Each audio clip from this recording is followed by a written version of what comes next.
Слушай. А, это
Все, можно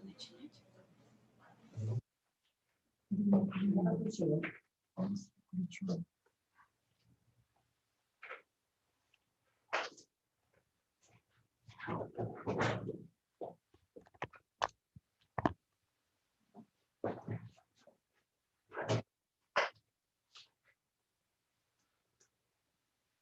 Все. Сколько раз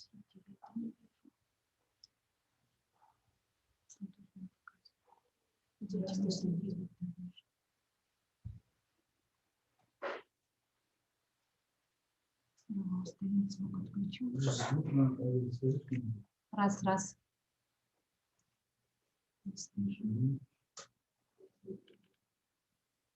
Все. Начни, просто Здравствуйте, меня слышно? Так, я себя не слышу. Так, можно начинать, да? Все готовы? Давай, я себя не слышу.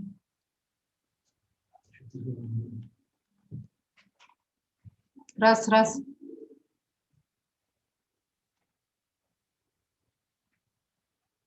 Слышно будет?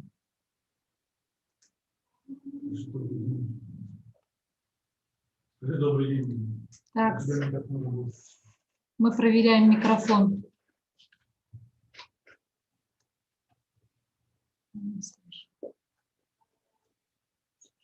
Я не слышу себя. Да, хорошо. Ну, начнем.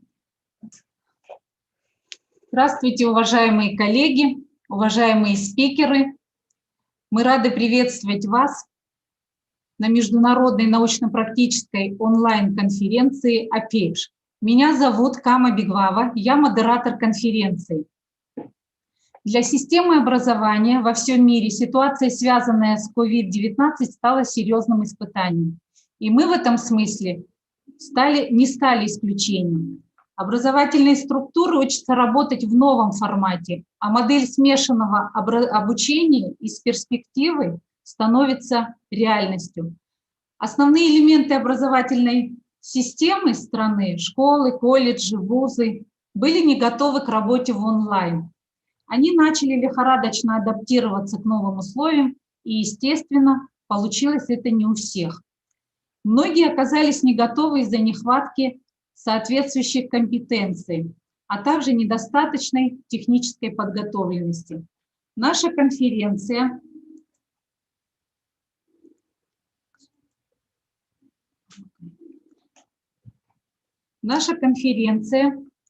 является еще одним шагом в освоении новых форматов в нынешних реалиях. Тема нашей конференции – актуальные проблемы педагогики в современных условиях. Теория и практика.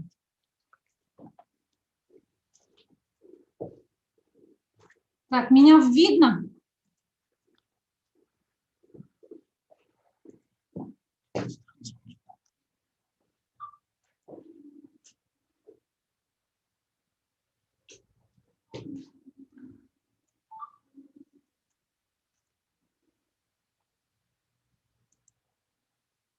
Так, видно меня?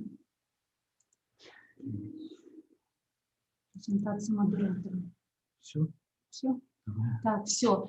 Значит, появился слайд с темой конференции «Актуальные проблемы педагогики», еще раз повторюсь, в современных условиях теория и практика. Организатором конференции является Министерство просвещения и языковой политики Республики Абхазия. Участниками являются педагоги, научные сотрудники, представители органов управления образованием, специалисты системы общего профессионального образования. Конференция проводится 3 дня, с 28 по 30 октября. С докладами выступят 10 спикеров. Регламент выступления каждого спикера 30 минут, на вопросы отводится 10. Большая просьба к выступающим и к слушателям придерживаться регламента. Подключиться к конференции помимо площадки Zoom можно будет на наш канал YouTube. Так, ассистентов попрошу закинуть ссылку в чат, ссылку на канал YouTube. Можете следить за чатом также. Выступление спикеров можно будет позже просмотреть и в записи на YouTube-канале. Микрофоны слушателей будут отключены, чтобы не мешать выступающим. А также хочу напомнить, вчера, 27 октября, в республике отмечался День абхазского языка. По завершению первого дня конференции будет проведен онлайн-диктант по абхазскому языку, который будет приурочен этой дате. Победители будут награждены призами от Министерства просвещения и языковой политики, Союза писателей и Абхазгосиздательства. Задавать вопросы спикерам в виде сообщения можно по номеру, указанному на слайде, на WhatsApp, с краткой информацией о себе и об осуществляемой деятельности. Прошу этот номер зафиксировать, кто будет присылать вопросы или комментарии, отзывы о выступлениях. Также в ходе всей конференции проводится интерактивная игра. Участники, собравшие слово из пазлов презентации выступающих, получают сертификат участника. Слово необходимо отправить на вышеуказанный номер. Прошу обратить внимание, вот на этом слайде уже первый пазл с буквой отмечен. Поэтому будьте внимательны, собирайте эти пазлы с буквами и полученное слово отправляйте на вышеуказанный номер. Также хочу отметить, активные участники за самые интересные вопросы будут отмечены призами от спикера и Министерства просвещения и языковой политики Республики Абхазия. Будьте с нами на протяжении всего прямого эфира. Уверена, что будет интересно. А теперь перейдем к программе. У нас была небольшая задержка с подключением, поэтому регламент чуть-чуть нарушился. Перейдем к программе. Первое слово предоставляется Габле Иналу Соломоновичу, министру просвещения и языковой политики Республики Абхазия.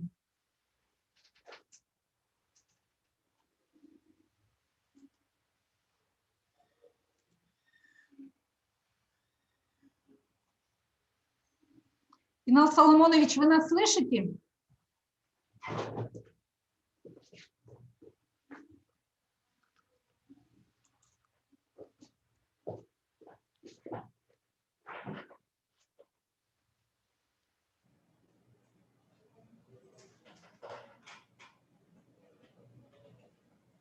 Так, а где?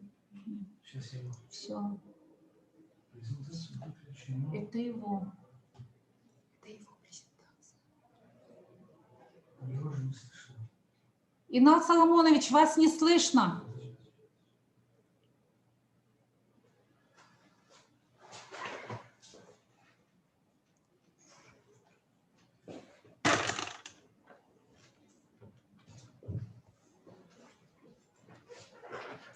Соломонович просит его подключить звуковой пакет.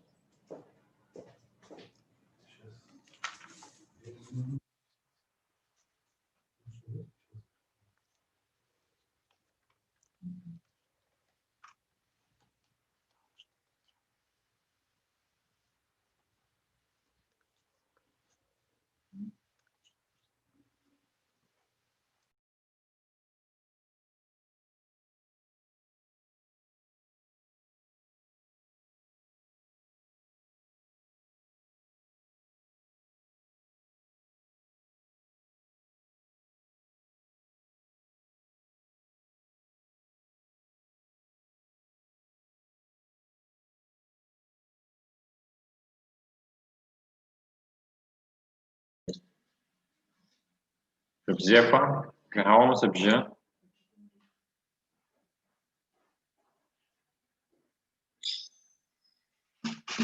Gravamos Abidjan Sarradomacha. агирцара бжи сахавет.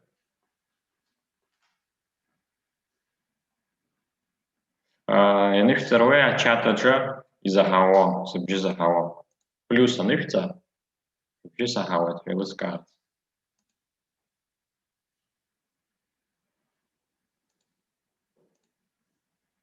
Рахавет, Адкур, Рахавет Диана, Рахавет. Ай, все. Рузанна, Амина, Ада, София. И все. Это бук, Элискайт. Эти гездыржи стахуп, Ярбанка лакве, Шайхаму, Ярбанка тако, Угенывца, Шибат Бию, Ачадыш Хахопшла. Табук прекрасно стахуп, Шаяла Хозеге, Рабхепи, Ларбжарапи, онлайн-конференция Пейдж.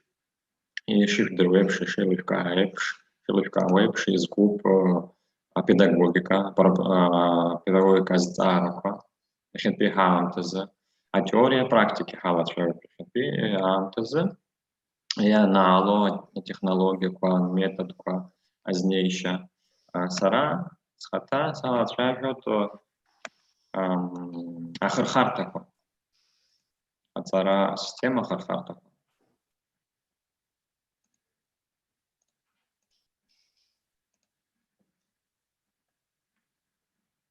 Насихана той алшаракос, ма шартарах танарглома, республика Захапсин, Карас.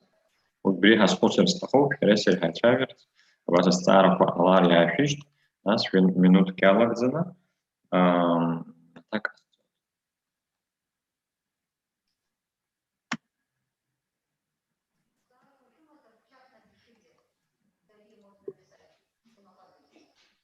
Халага по статистика ала. Наски издырж стахуп, я навчится чатаджа абсфилизм кау. Напишите, пожалуйста, в чате, кто не понимает абхазский по каким-либо причинам. Вот, чтобы мы поняли, какая у нас статистика. Кто понимает абхазский, а кто нет. Напишите те, кто не понимает, поставьте плюс. Или напишите «не понимаю». Да? Соответственно, для вас слайды на русском языке. Ну, я же написала, как Так, смотрим. Сусана, ага, Карина, Руслан. Так, хорошо, смотрим. Посчитайте, пожалуйста, Кама, сколько у нас человек. Это юридический факультет. Те, кто не будет понимать по-абхазски, да. У нас в основном сегодня будут все выступать на русском. Я, как министр языковой педагогический факультет АГУ буду говорить на абхазском. Кто-то включил звук. Кто-то у нас говорит. Иван, пожалуйста, выключите звук. Хорошо, продолжим. Статистика и шахвала, хепита глазаща, абриау. 3 миллиард доллар, еще больше, дунья хинза надзадзо, ацарат джирмыке, уси яхинзерцо. Ацара хирцо, дунья хинза надзадзо, 3 миллиард долларов из на год. Кафедру не надо написать? Статистика. И сейчас года Царе Макарова пришел и человек.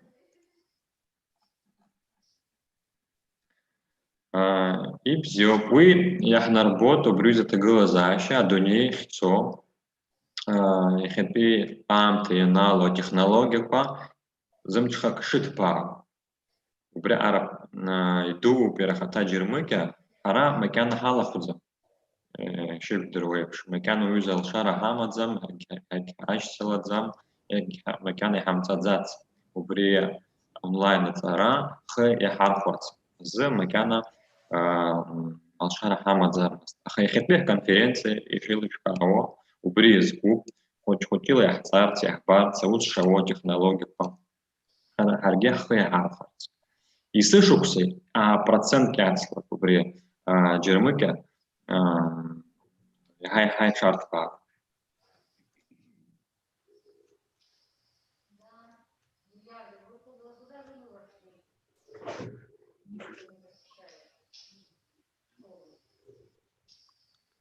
У него звук отключился.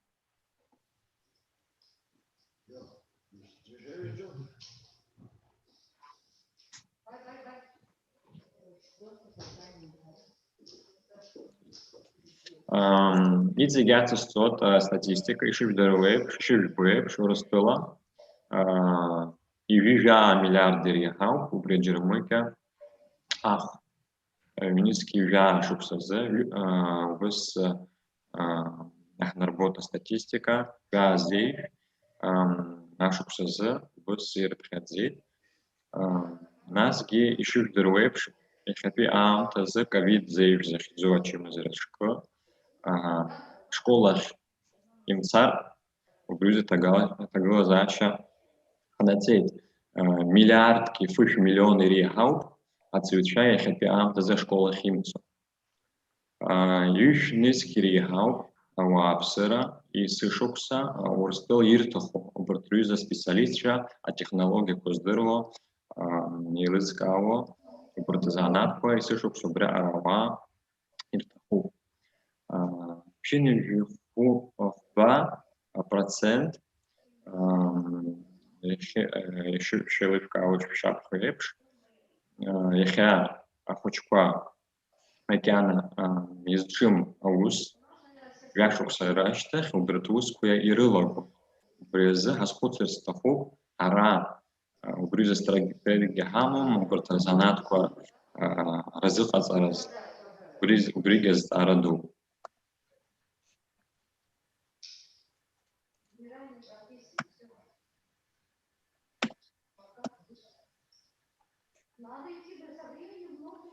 Ирус ахырхарҭақәа уҳалацәажәозар аҵаратә системаҿы раԥхьатәи ахырхарҭа сара сызлацәажәо ацифровизациа урысшәала иуҳәозар, ма атехнологиақәа ухы иаурхәарц азы даҽакала иуҳәозар. Иаҳҳәап, ҿырԥшыгас иааҳгап иаарту зымҽхак-ҭбау онлайн-курсқәа. Адунеихьынӡа наӡааӡо шә-миллионк иреиҳауп ауааԥсыра зхы иазырхәо убарҭ рҩыза акурсқәа. Иҵегьы иаҳнарбоит иаҳҳәап иахьатәи ҳконференциагьы Zoom аплатформала ҩышә-ҩык иреиҳаны ишеилызкаауа ала YouTube аҿы аӡәы дахәаԥшуеит Zoom шәҩык иалагӡаны ауаа ҳазҭоуп. Убри азы алшара ҳамоуп ҳаицәажәарц, ҳалацәажәарц апроблемақәа. Насгьы шәаргьы шәҵаратә аҩаӡара ашьҭыхразы. Избанзар иахьатәи аконференциа иалхуп аекспертцәа, Урыстәылантәи аԥсихологцәа, арҵаҩцәа, ҵарауаа. Исҭахуп шәаргьы аҵыхәтәантәи аамҭа иҳәап уажәы ирахата спикер иажәа даналго азҵаарақәа цәырыжәгар. Убри даара сазыԥшуп. Ҿырԥшыгас иҵегьы иаазгоит Урыстәыла иҭрыжьыз аплатформа Моё просвещение. Уажәы ааигәа ҳзаарышьҭып Урыстәылантәи ашәҟәы ҳара алшара шҳамоу, алшара ҳҭахызар иаҳарҭоит убриазы азин дара рсистема ҳхы иаҳархәарц. Убас карантин аамҭазы електронтә библиотека ҳзаадыртуеит, убрахь ҳҭаларц, ашәҟәқәа ҭаҳгарц ҳара иаҳҭаху. Уигьы азин шәымоуп, инасышьҭхьеит араионқәа рахь, иахьа араионқәа алахуп.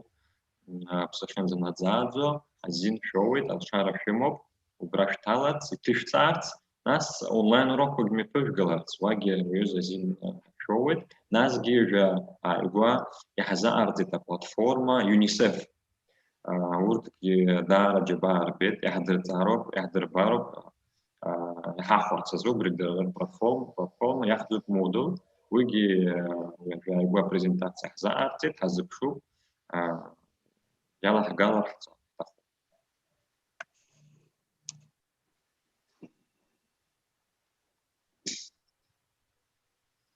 Ачат аҿы азҵаарақәа сахәаԥшуеит уажәы.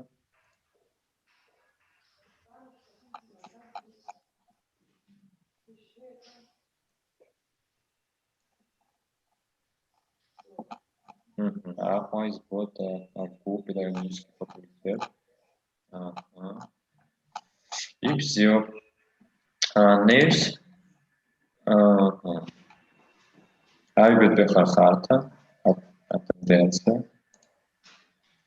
Аҵара система амедиа еиԥш Иахьатәиаамҭазы ахымҩаԥнагоит, ахаҭа асистема аҽаԥсахуеит, иахьаԥро ателехәаԥшра, агазета, аинформациатә дырраҭарақәа ишаҟарҵо, ишымҩаԥырго дара рдырраҭарақәа аҵаратә системаҿы иаларгалоит убри аҩыза методикақәа.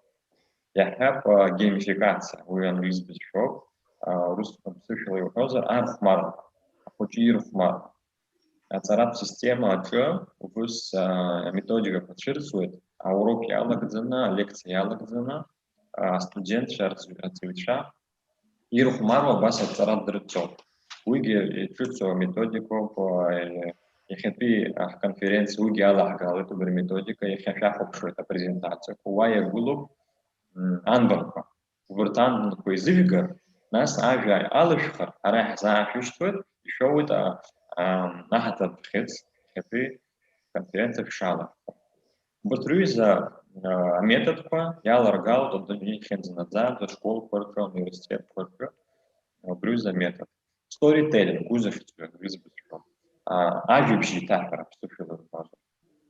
Ажәабжь еиҭаҳәара ҳабҿырԥшыгас иааугоит апоезиа, алитература,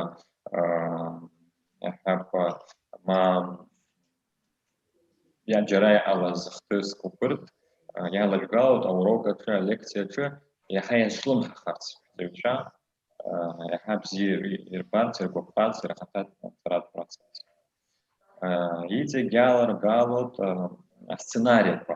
Иаҳҳәап аурок, иаарту аурокқәа здыруеит Аԥсны имҩаԥыргылоит, убрагьы исаҳахьеит асценарий еиԥш, атеатр еиԥш, акино еиԥш, аурок амҩаԥгара даараӡа иргәаԥхоит аҿар, арҵаҩцәа, алекторцәа, убри аҩыза ахарҭагьы ҳамоуп. Блогинг, уи захьӡу.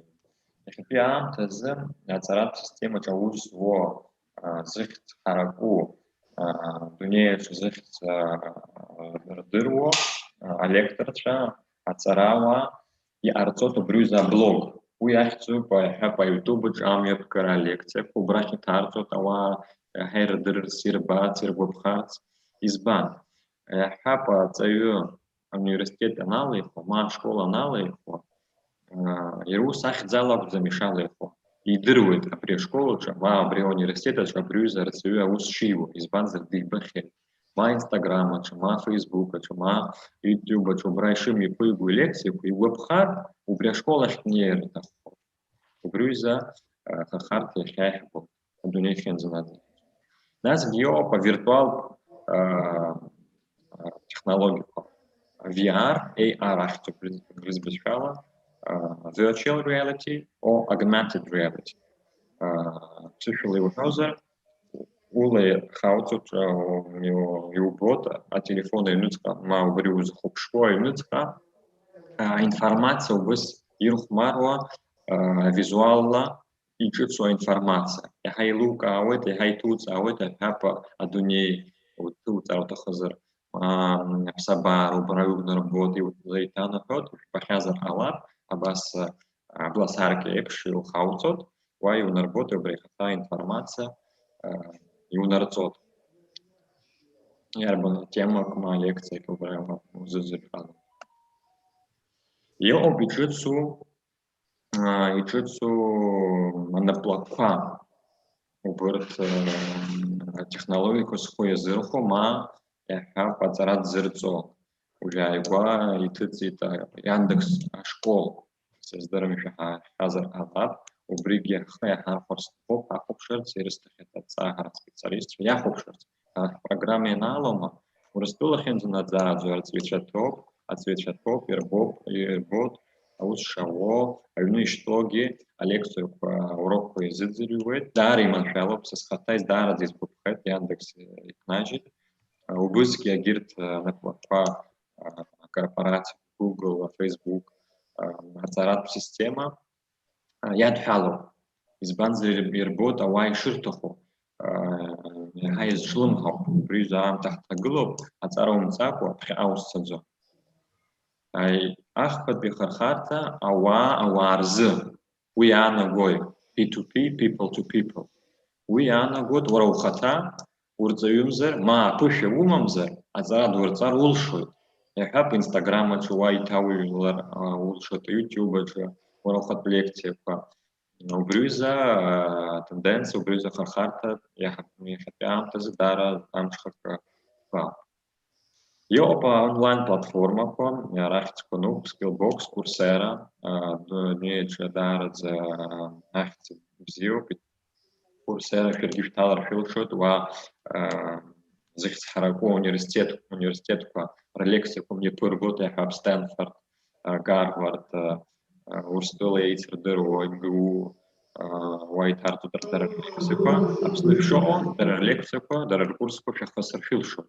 Ма англизбызшәа шәцар шәҭахызар, Skyeng зегьы иреиҳау, зегь раҳ иду онлайн-школа Урыстәыла ахьынӡанаӡааӡо, миллиардк иреиҳаны ԥара изыргоит, ҽыԥсык иалагӡаны, убри аҟара иаҿлымҳауп ауааԥсыра Урыстәылоума, атәым ҳәынҭқаррақәа рҿоума, убри атехнологиақәа рыла абызшәақәа рыҵара Skyeng ҳәозар. Skillbox уа иунарҵоит еиуеиԥшым занааҭқәа уҵар улшоит, адизайнер, амаркетолог, программист, нетология, уагьы шәахәаԥшыр шәылшоит, уагьы рацәоуп азанааҭқәа. Убри аҩыза ахырхарҭақәа ҳара иаҳбоит иахьатәи аамҭазы. Насгьы аинформациа ҵыжьуа, иаҳҳәап, ателехәаԥшра, ма ажурналқәа ижәпоуп Forbes, РБК, даргьы имҩаԥыргоит акурсқәа онлайн ала, ма лабҿабала, ауаа изыргоит, дырҵоит еиуеиԥшым азанааҭ. Иахьа ҳалацәажәоит, сара снеиҩс иоуп ауаа, специалистцәа, иааҳаԥхьаз Урыстәылантәи иалацәажәоит иҿыцу иметодика, азнеишьақәа. Раԥхьатәи сара ишәыдызгалоит inquiry-based learning, уи иаанагоит обучение по запросу. Уи иаанагоит аҵаҩы иҭакԥхықәра еиҳа иҳахот. Шәара шәҵаҩы иоуп амаҭәар алызхуа, иаҳҳәап атема алызхуа. Арҵаҩы абри азнеишьаҿы дицхраауеит ихала игәаԥхо, иара зызҿлымҳау амаҭәар информациа ииҭоит, убри амаҭәар иазку. Иаҳҳәап уи имодан, ҳапрактика рыман Урыстәыла, иаҳҳәап анаплакқәа рҿы аус уеит, аха аусура ашьҭахь аҵара уҵар уҭахуп. Нас аусураҿы уҳәоит, абри аҩыза атема ҭысҵаар сҭахуп, алшара сышәҭозар, абри аҩыза акурс сахысыр сҭахуп. Убригьы азнеишьа иаҳбахьеит, иаҳдыруеит Урыстәыла ҳәынҭқаррақәа рҿы даара амҽхакқәа.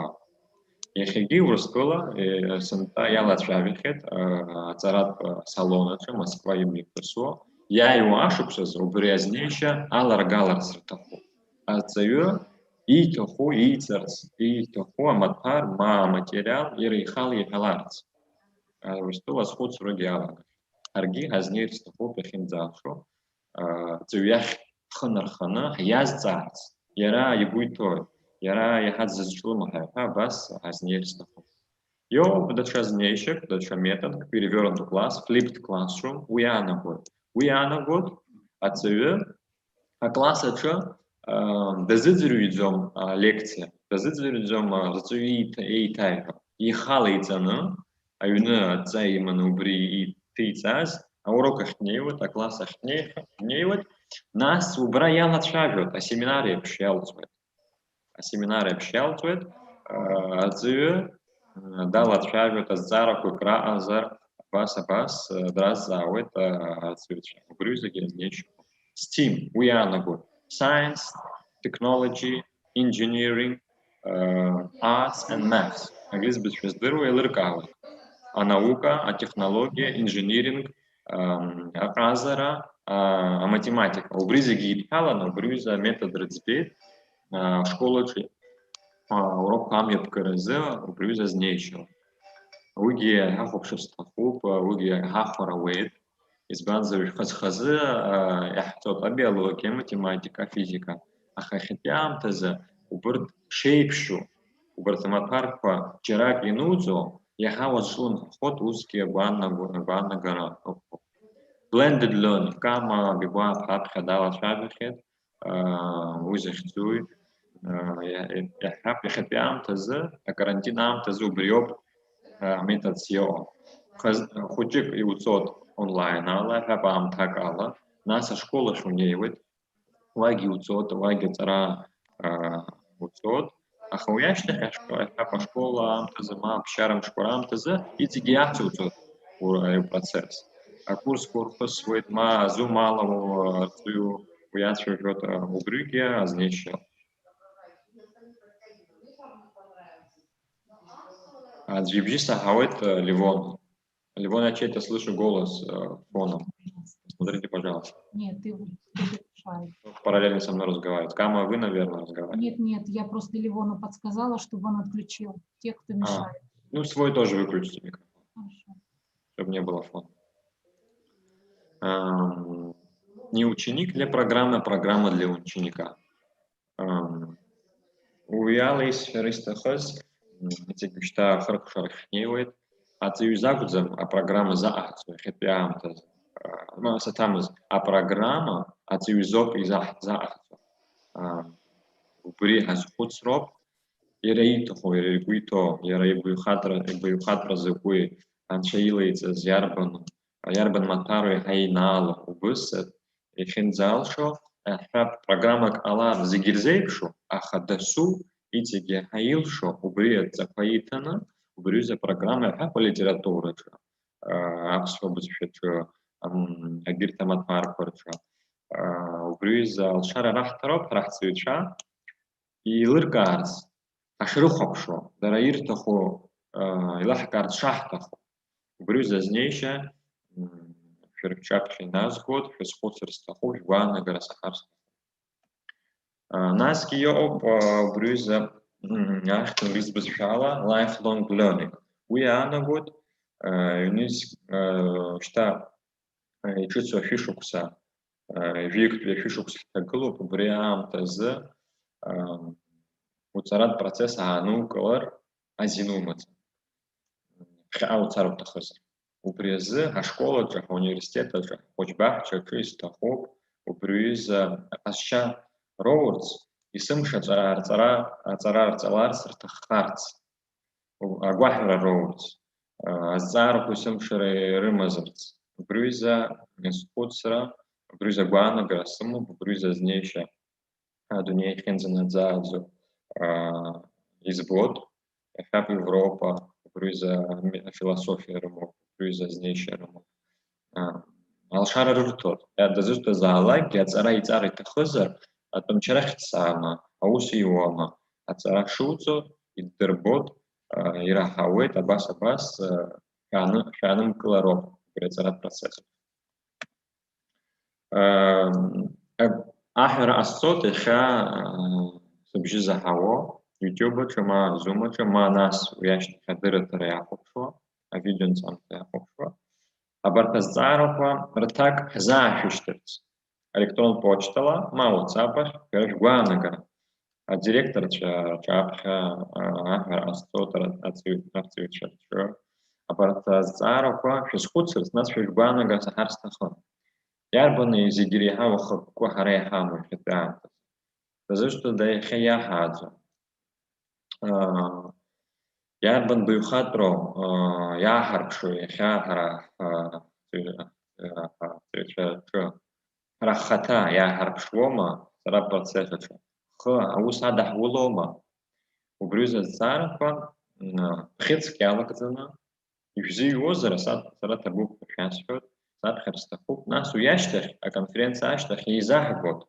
А материал проекта лектор Шахамов я презентацию презентацию кайскана и тажут ахипхот ферфах гена хаштвит чезны гифатхат ферскот. И я азиште за так по ферфах по брахе гулахца хамшот. Безе сазапшу сгухвит вана гарпсио бзе сахарст. Салгарс тахопса распрезентация, Фазиль Абдулы Пайскандера, я же курила.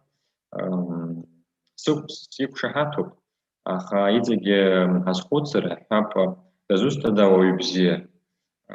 Убриома и хадзо, школа, университета. Убри хасхома, идегма и хартпар убри знейша, так профессионал азроб, абсурно койгу азроб, абсурдшая идер азроб. Уйбзе, уйзиге хоп, абзеха, профессионал зар, зара харакызар, хауира харакызар, халамас, абсура, ну пахгозар, убри зигири хаухукус сарайзбот. Насге хапидзиги ус асхоцер, усерги гуанагр сымоп, зиги яхзейпшу, яйрахот, яхаб вяшукс рыштар, харапснынпи, Хацуихаца, Сацаразцас, Нобель премия за уз. Значит, алар, харахзы, аяйра духот, харахцараб система аяйра духот. Брюза так алар, брюза наука гана хала, хапа яйра ха. Агис дача хархата пахбота, мне хапа, аздерцаю, падже, царавую, дачаджи, анаплака, ирты, дачаджи, по журналисту, по пурцике, и уэпшим на заранат, кольче, я харпшир, упри, аю дзара харака, харахзы, царап система за яйрах, сарайши сбуа.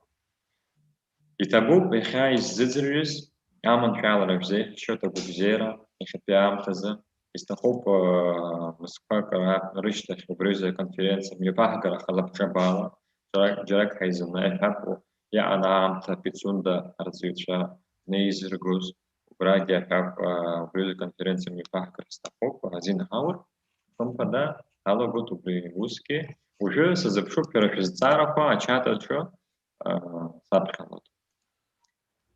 Спасибо большое, Инал Соломонович, за доклад. У нас тут поступили вопросы, и непосредственно вопросы вам.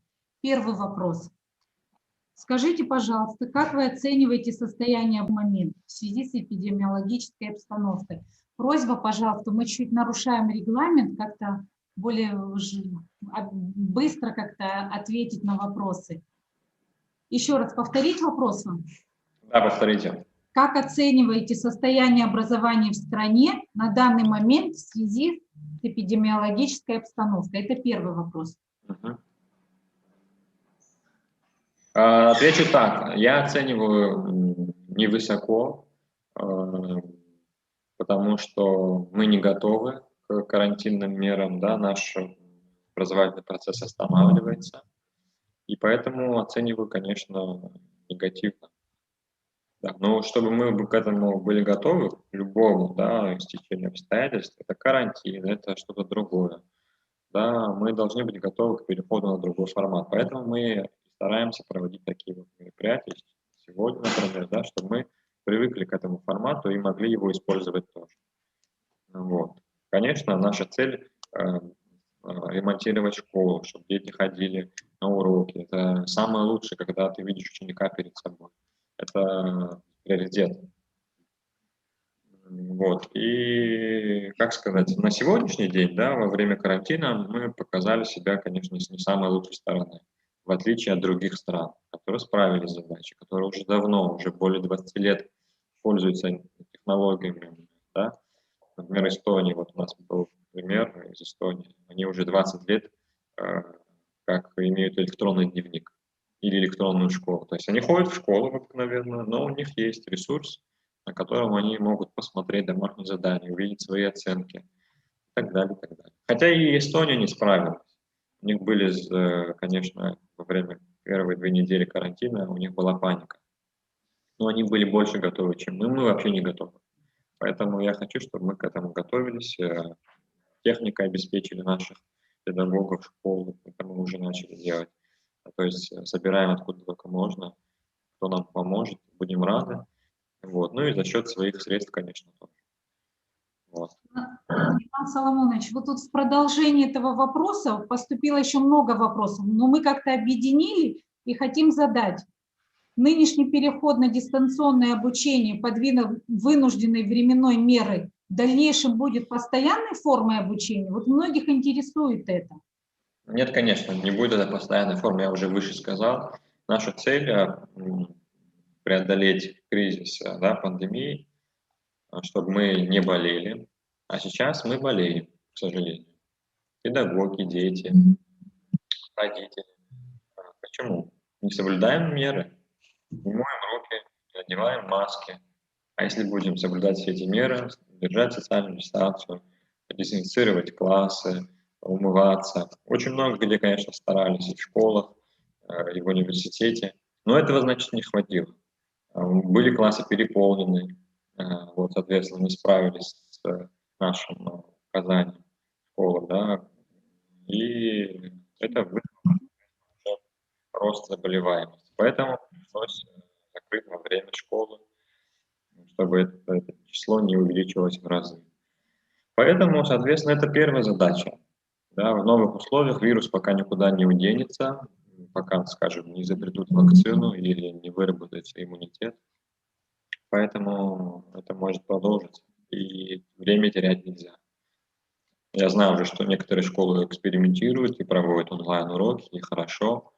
Вот. Сейчас был вопрос вот у Ирины Константиновны, ну, надо ли это нормативно как-то указать, чтобы мы обязали переход, да, и использование онлайн-технологий. Вот, пока мы к этому решению не пришли, чтобы обязательно, да, но, конечно, мы это рекомендуем, мы это желаем и содействуем. Вот, поэтому так отвечу. Да, спасибо. Вот Третий вижу, от Жора присылает вопрос, является ли программа онлайн-обучения приоритетом для Республики Абхазия. вопрос. Это вот, Приоритетом не является, это как хорошее дополнение и ресурс для того, чтобы во время карантина мы не останавливали процесс образования. И могли добавить его к основному процессу. Скажем, дети будут заниматься там, после уроков каких-то там дополнительных лекций, да, которые сами найдут, вы о них расскажете, порекомендуете, посмотрите там видео на YouTube. Это элементарно и просто. У многих сегодня есть интернет, у кого-то, конечно, его нет. Но у тех, кто есть, они смогут это в ежедневной практике использовать. То есть для вас же, для как педагогов, это дополнительный ресурс. Сейчас знания открыты, они все в телефоне. И вам надо просто направить ученика и сказать, вот есть такой замечательный ресурс, например, TED.com. Там замечательные, всемирно известные эксперты, ученые выступают. Там можно сделать субтитры, можно изучать там английский параллельно как раз. Вот. Интересные лекции, я сам их смотрю. Вот. Или другие, вот я перечислял, Skillbox, Coursera, там огромное количество знаний, которые они бесценны, а они в бесплатном доступе. Пользуйтесь. да, спасибо, Игнат Соломонович. Вот тут еще один вопрос, очень тоже наболевший. Ваше мнение, насколько реально и как быстро мы сумеем перейти на онлайн-обучение с учетом неготовности наших учителей и учеников? Быстро, конечно, не получится. Это уже ясно. С марта месяца мы все, возы ныне там, как говорится. Что-то, какие-то успехи есть, но они такие местечковые, поэтому надо работать дальше, продвигать да, эту идею, приглашать педагогов, обучать их. Вот недавно был двухдневный семинар по обучению как раз в платформе Zoom. Было около 60 участников. Вот. И я думаю, что понравилось. Теперь надо это использовать на практике, тренироваться, да, и будут результаты. Чтобы дети ваши, как сказать, не расхолаживались, да, они не сидели дома вот, и не отвыкли от учебы. То есть хотя бы какой-то, как сказать, объем информации, да, вы сможете с ними пройти. Может быть, не 100%, но хотя бы 50-70%. Это уже результат. Благодаря сегодняшним онлайн-технологиям. Можно, конечно, дистанционно, например, так работать. Дали задания, и через неделю потом вы их проверяете. Да? Они присылают вам куда-то. Можно так. Но можно и вживую, это эффективнее, когда есть прямой эфир с педагогом, и ты на связи с ним. Вот моя сестра проводила свой первый онлайн-урок для нулевого класса. И они сидели, я удивился, усидчиво. Дети, которым 6-7 лет, они спокойно в скайпе позанимались, провели свой урок. Я был рад, я не думал, что они будут усидчивы. Ну вот хотя бы несколько раз в неделю можно такое проводить, чтобы у них было расписание, да, у вашего класса, там, младший класс, например, и учиться. Что нам время терять? У нас еще до 24 ноября уйма времени. Мы еще можем провести 10 конференций и 1 миллион уроков. Вот, если поумножить на всех педагогов. Вот. Поэтому действуйте. Я вас не ограничиваю. Экспериментируйте, каждый в своем районе, в школе. Мы вам только можем помочь в этом. Например, там, по платформе рассказать, или, может быть, даже оплатить какие-то аккаунты, расширить. Вот. И, пожалуйста, действуйте. Если 24 ноября не отменит карантин, как продолжится обучение? В таком же режиме. Соответственно, если карантин продлится, надо наш сегодняшний опыт только расширять, углублять. Поэтому мы сегодня эту конференцию проводим, да, в онлайн-формате. И об этих проблемах тоже будем говорить. Вот. Так что вот так вот. Ну что, мое время на вопросы закончилось? Да, у нас еще остался один вопрос, я просто хочу указать его все-таки. Инас Салманович, вот тут прислали нам и пишут, что в своем докладе министр указал, что в РФ открыли нам доступ в библиотеку и платформу, где можно найти этот доступ, то есть просят доступ к ним. Мне кажется, Да, доступ будет, соответственно, благодаря нашим коллегам в районах, да, мы отправили письмо, они потом уже по школам будут рассказывать, как туда зайти, они сами протестируют, мы отправили письмо, пришло нам из Россотрудничества, да, вот, и коллега из Минэкономразвития, они нам помогли, вот, и будет платформа российская тоже у нас открыта. Пожалуйста, скачивайте там учебники, там огромное количество литературы, даже научно-популярной, классической. Там даже есть вот система электронного дневника, надо ее будет протестировать. Вот, а если такую нам возможность дают, пожалуйста, пользуйтесь. Конечно, вот вы пишете, что нет какие-то интернета, техники, но надо решать эту проблему. Вот мы уже написали многим нашим друзьям, диаспорам, нашим в Турции, в России, в Москве, вот, организациям, да, которые продают такую технику, что какую-то часть они нам передали в дар, да, детям, которые не могут купить, например, или школам, где нет. Вот, кстати говоря, интернет-провайдеры нам помогли тоже, они готовы бесплатно подводить интернет в школу и его потом не оплачивать, то есть, да, соответственно, это тоже большая помощь.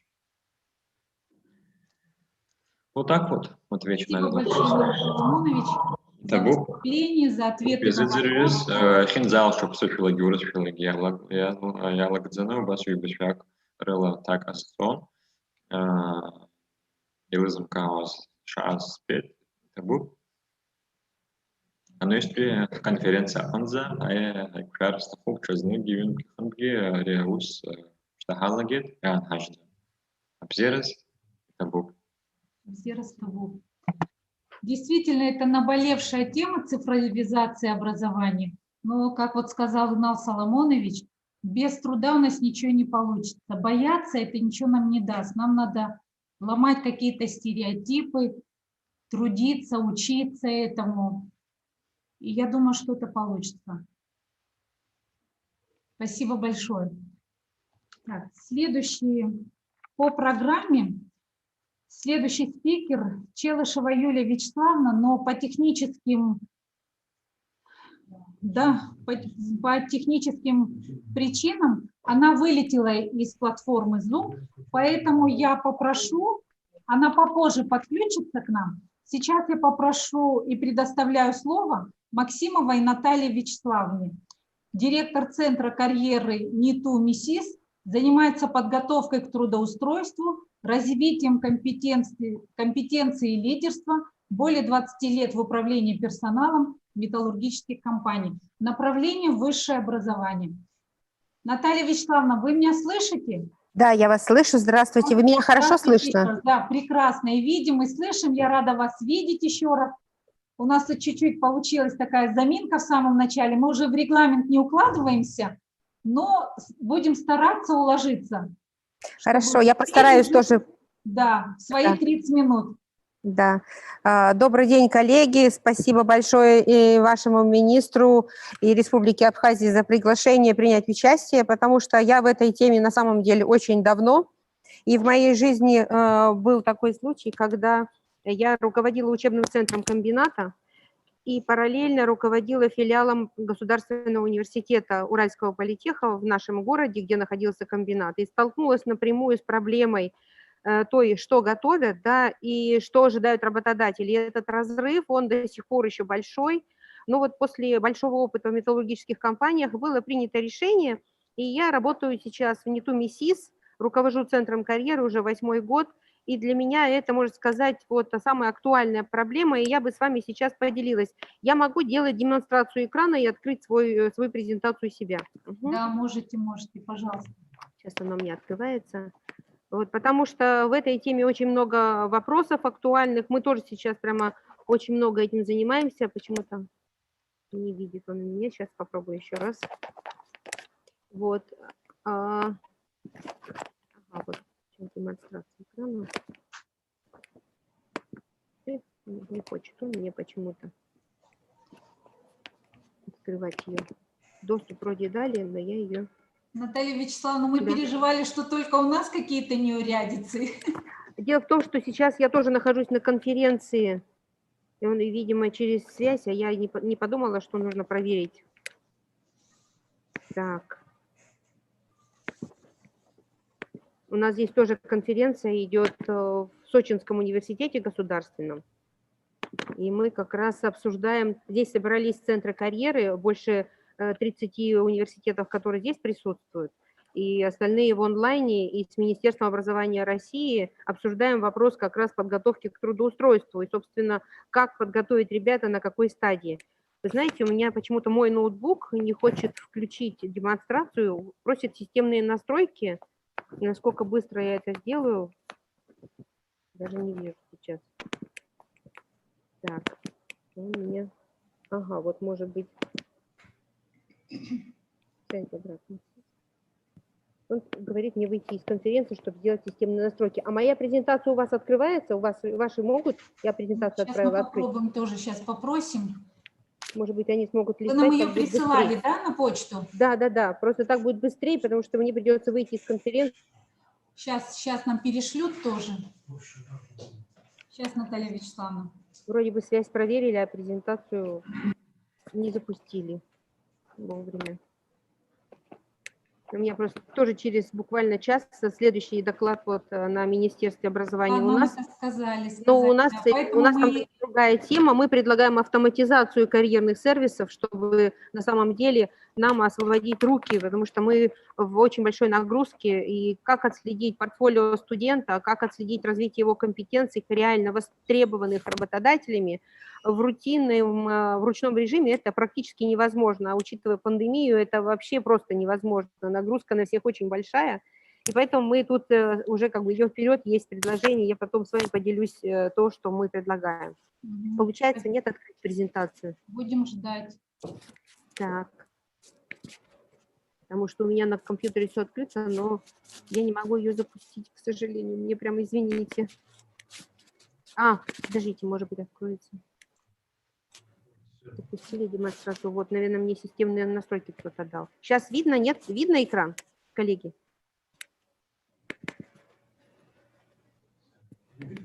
Вот так видно? Мне кажется... Нет, не видно. Не видно? Потому что он говорит, что... Презентация видна?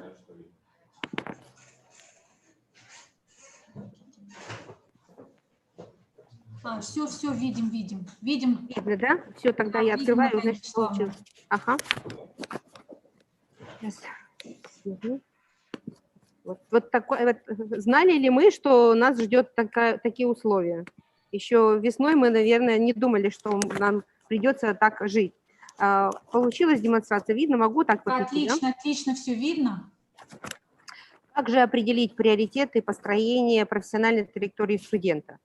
На самом деле мы ставим для себя приоритет – это содействие повышению культуры подготовки к трудоустройству, начиная с первого курса университета, потому что проблема с осознанностью, она и до сих пор очень актуальна, и ребята в вуз до сих пор поступают неосознанно. А учитывая теорию поколения Z, им вообще очень сложно представить, что с ними будет через 2-3 года, не говоря уже о 50 или там, когда им будет лет 60, они даже не видят этой траектории, кем они будут. Так, не видно немножко комментариев. Вот это поколение, наверное, нашего возраста, и они, скорее всего, знали, где и кем они будут работать. А на самом деле, что происходит сейчас? Какие вызовы будущего? кто будет востребован, чему необходимо учиться, что необходимо развивать.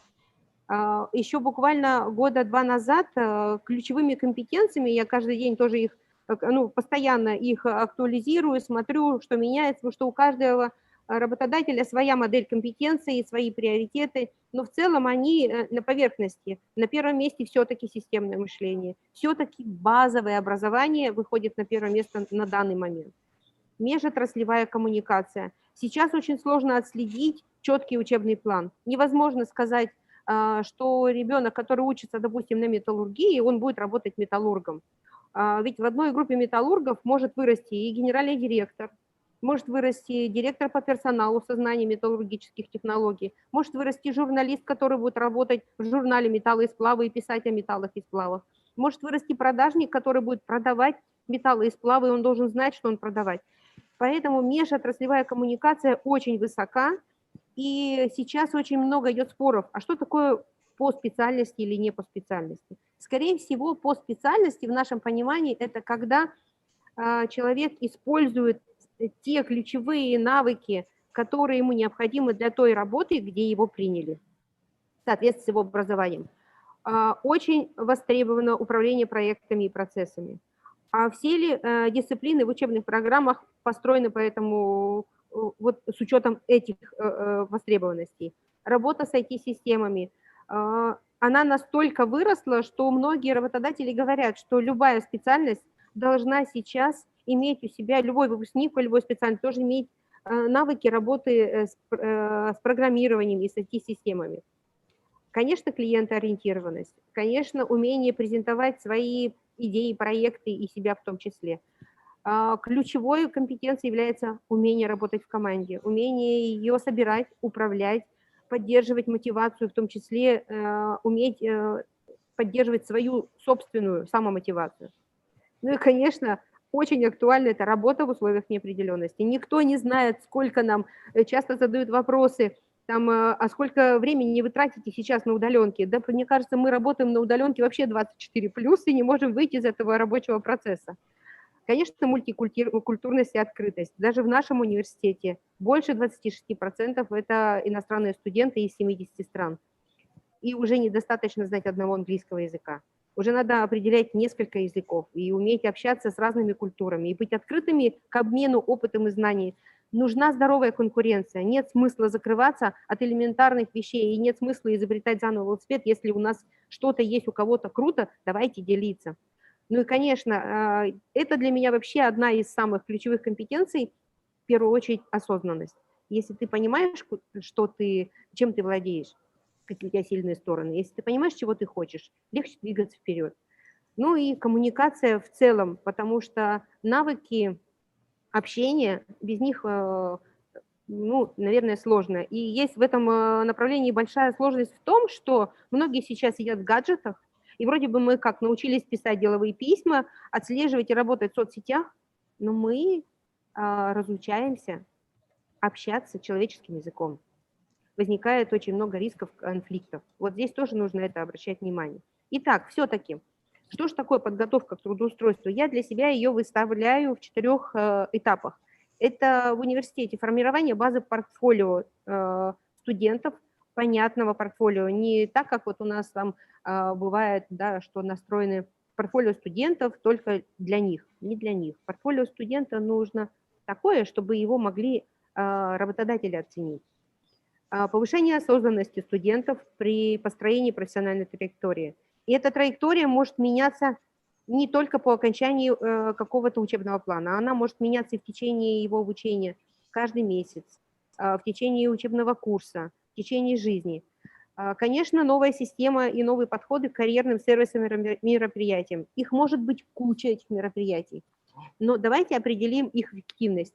Если у нас по результатам карьерного мероприятия нет никакого результата, если мы просто поговорили и ничего не изменилось, зачем тогда мы это делаем? Ну и 4-й блок, который мы делаем, реализуя эту политику подготовки к трудоустройству, это, конечно, перспективное сотрудничество с потенциальными работодателями, у которых есть реальные актуальные предложения для трудоустройства.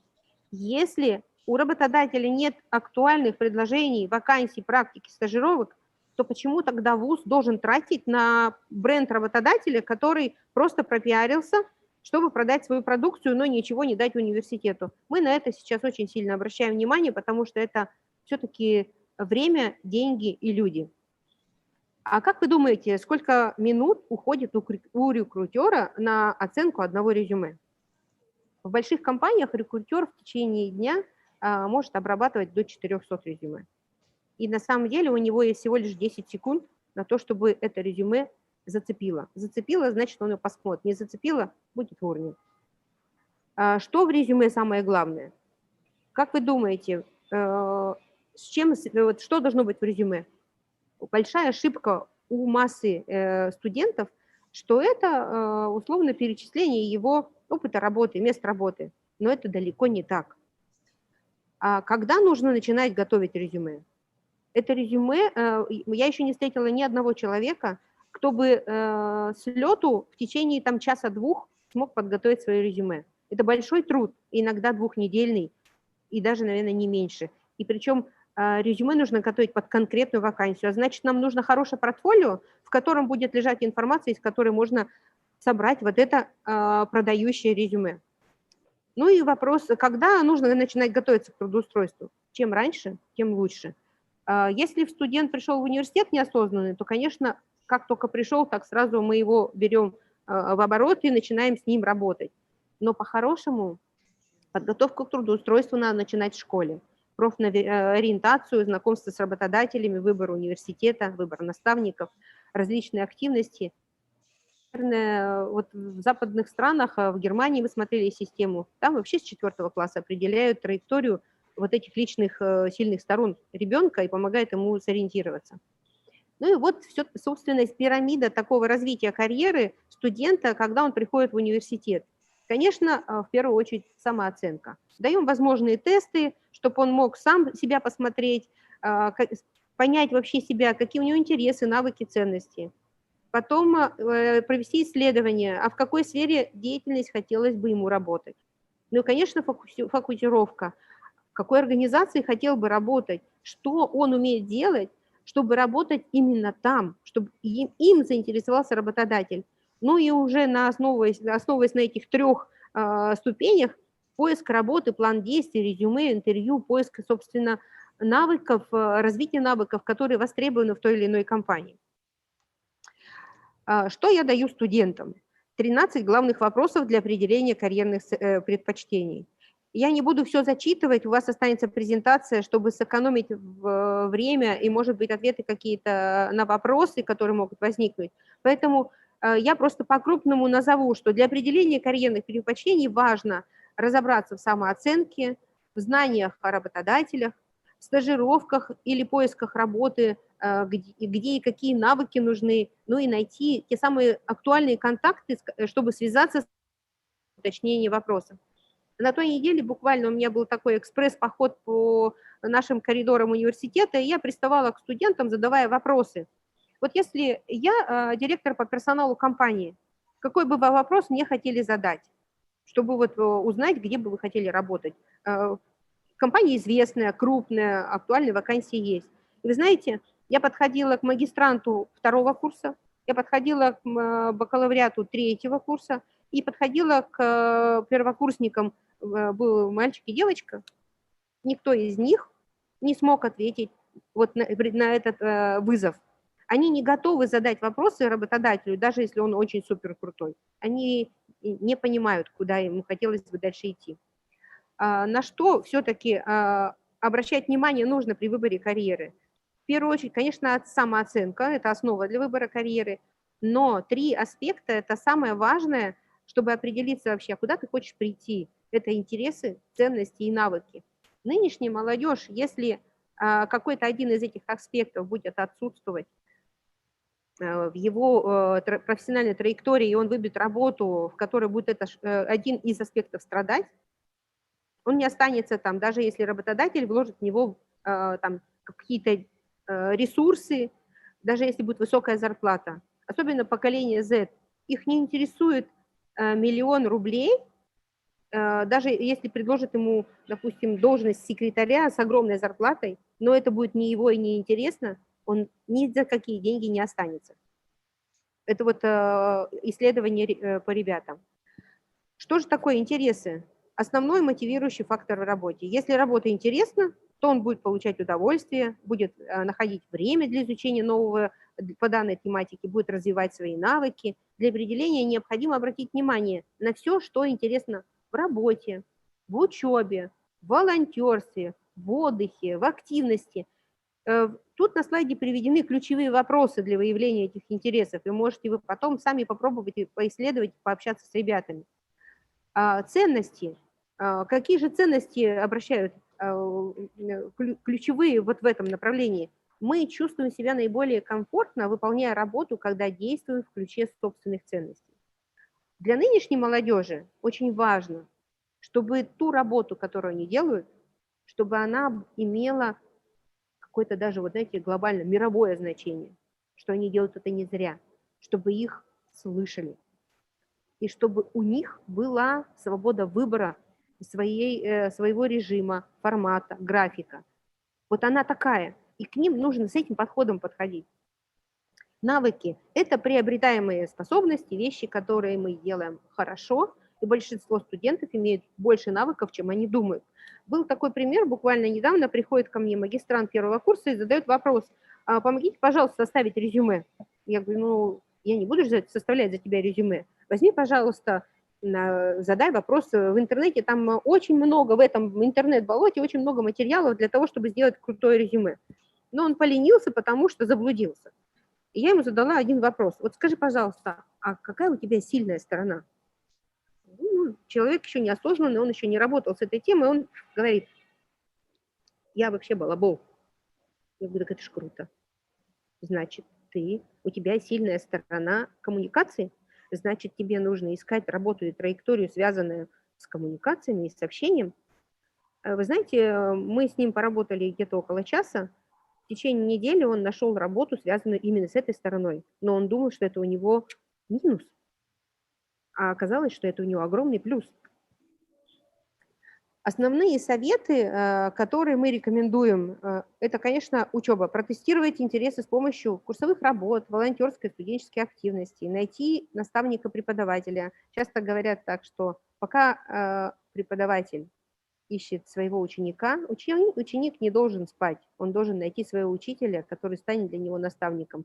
И на самом деле вот в сегодняшней ситуации очень важно у каждого, и не только студенту, даже нам, взрослым людям, чтобы был наставник, тот, который поддержит и поможет. Определить 4-7 профессиональных областей, которые будут интересны, которые будут дисциплины, которые будут полезны, чтобы было легче ориентироваться по учебному плану. Выбор профессионального пути. Что же тут делать? Визуализировать свои мысли по поводу курсовых работ, планов, целей, записывать, какие дисциплины и курсы прошли. Хорошо бы это в портфолио фиксировать, потому что часто сталкивались с такими случаями, что студенты заканчивают и через год могут забыть даже тему своей дипломной работы, не говоря уже о том, какие дисциплины они прошли. Когда руководитель на предприятии спрашивает, а какие у тебя были дисциплины, которые ты больше всего любил, или сильный был, или, допустим, наоборот, что ты не любил, чтобы помочь человеку сориентироваться, а у них в памяти, ну, вроде бы как, ну, не надо было держать, я это и забыл. И если не фиксировать, то и не вспомнишь. Изучить карьерные сервисы, которые есть в университете. Почти во всех университетах есть либо центр карьеры, либо центр развития карьеры, либо отделы по практикам, которые могут ответить на эти вопросы. Изучить, поговорить с консультантом о карьере в ВУЗе, чтобы лучше определить свои интересы, знания, навыки и умения. Поговорить с консультантом по карьере по поводу работы на лето и подработки, потому что в нашей практике, когда студент не просто активничает и не просто учится, а в период обучения активно принимает участие в практиках, стажировках, то по результатам они уже чаще всего с 3-го курса уже начинают на постоянной основе работать. У меня был такой опыт, когда одну студентку с опытом участия в бизнес-кейсах, с опытом стажировок на предприятиях пригласили на стажировку в крупный холдинг. Через 2 месяца она пришла и делится новостью о том, что компания ей предложила должность начальника отдела в управляющей компании. На минуточку это стоит больше 100 тысяч персонала. Студентка еще не получила высшее образование, а ее пригласили, потому что у нее серьезные навыки. Она хотела перевестись на заочку, потому что хотела трудоустроиться, но компания тут пошла ей на уступки, и ей предложили щадящий график. Она была назначена на должность, а в университете дали индивидуальный график. Она осталась в научном обучении и в своем удобном графике стала совмещать учебу с работой. И по сей день у нее это все успешно получается.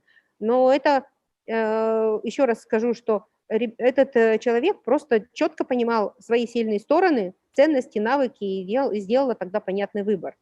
Ну и, конечно, внеучебная деятельность. Мы часто сталкиваемся, что внеучебная деятельность идет как бы параллельно своим путем от профессиональной траектории. Внеучебная деятельность развивает какие-то такие вот общие стороны, культуру, вокал, спорт, различные там театральные кружки. Но редко где встречается, что внеучебная деятельность очень глубоко либо сотрудничает, либо вообще вовлечена в профессиональную траекторию.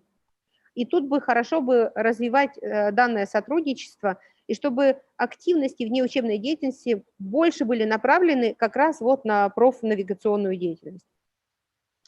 План действий по поиску работы. Только после проведения самооценки, изучения различных областей производства, определения списка наиболее интересных компаний можно приступить к определению приоритетного работодателя к этапам трудоустройства. И по-хорошему, чтобы понять, в какой компании ты хочешь работать, в списке может появиться от 3 до 30 компаний.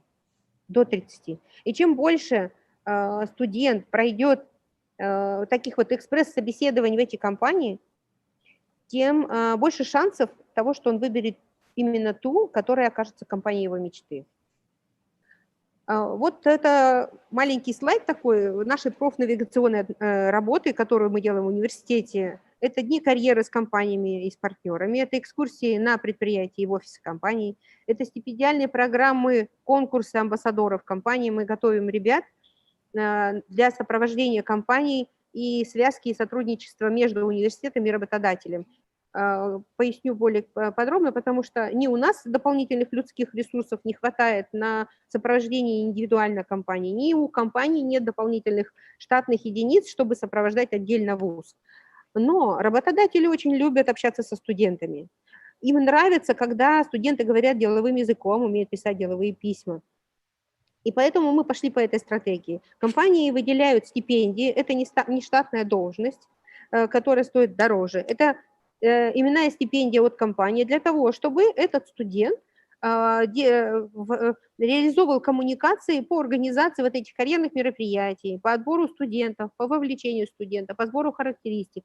А в некоторых компаниях они увлеклись даже этой темой, что этот студент может подготовить, допустим, презентацию на какое-то выступление какому-то директору по заданию, попробовать разработать бизнес-кейс согласно каких-то там проблем и другие, провести какое-то аналитическое исследование. Это очень полезно, работодатели на это очень сильно откликаются, а ребята получают серьезные навыки, которые им пригодятся в будущем.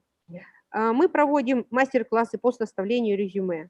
И сколько бы мы их не увеличивали, их все равно мало. Все равно низкая культура, недостаточно. Много, конечно, ребят приходят, много этим занимаются. Но еще раз скажу, что поле просто не паханое. И мы думали про то, что по-хорошему вот сейчас время вот это вот, которое идет дистанционно и онлайн, нужны автоматизированные платформы по вот такого конфигуратора по сбору резюме, чтобы освободить вот эти руки, потому что, чтобы провести мастер-класс, это, считайте, час-полтора, а народу, кому нужно давать эти мастер-классы, и он точно с первого раза недостаточен, то, наверное, надо подумать о неких таких платформах, где бы это можно было автоматизировать. Мы вот сейчас пользуемся платформой Факультетус, там есть такой конфигуратор, мне нравится, и там очень хорошая связка, я вижу резюме, я вижу работодателей, какие актуальные вакансии, я вижу отклики студентов, вижу приглашения работодателей, вижу вот эти матчи и результат, вижу контакты тех и других и могу оперативно на это реагировать. Мы реализуем карьерные чемпионаты, но здесь у нас своя, как бы вот такая мое уже убежденное экспертное мнение, что большие кейс-чемпионаты мы сами больше проводить, наверное, ну, не будем, потому что это очень затратно. Будем принимать те, которые есть уже российские или международные, уже с имиджем, с опытом и с поддержкой. Мы в них готовы принимать участие, они для нас не затратны и полезны для ребят. Но мы поддерживаем кейс-движение только если компания делает заявку. Например, компания заходит на площадку университета и говорит, мне нужно отобрать 15 студентов на практику. И мы предлагаем решить кейс, таким образом собираем аудиторию, он дешевле по стоимости и эффективнее по охвату студентов. Ну и, конечно, профориентационное обучение и консультирование. На самом деле, как бы не было, или, можно сказать, давно была загублена система профориентации, тестирования.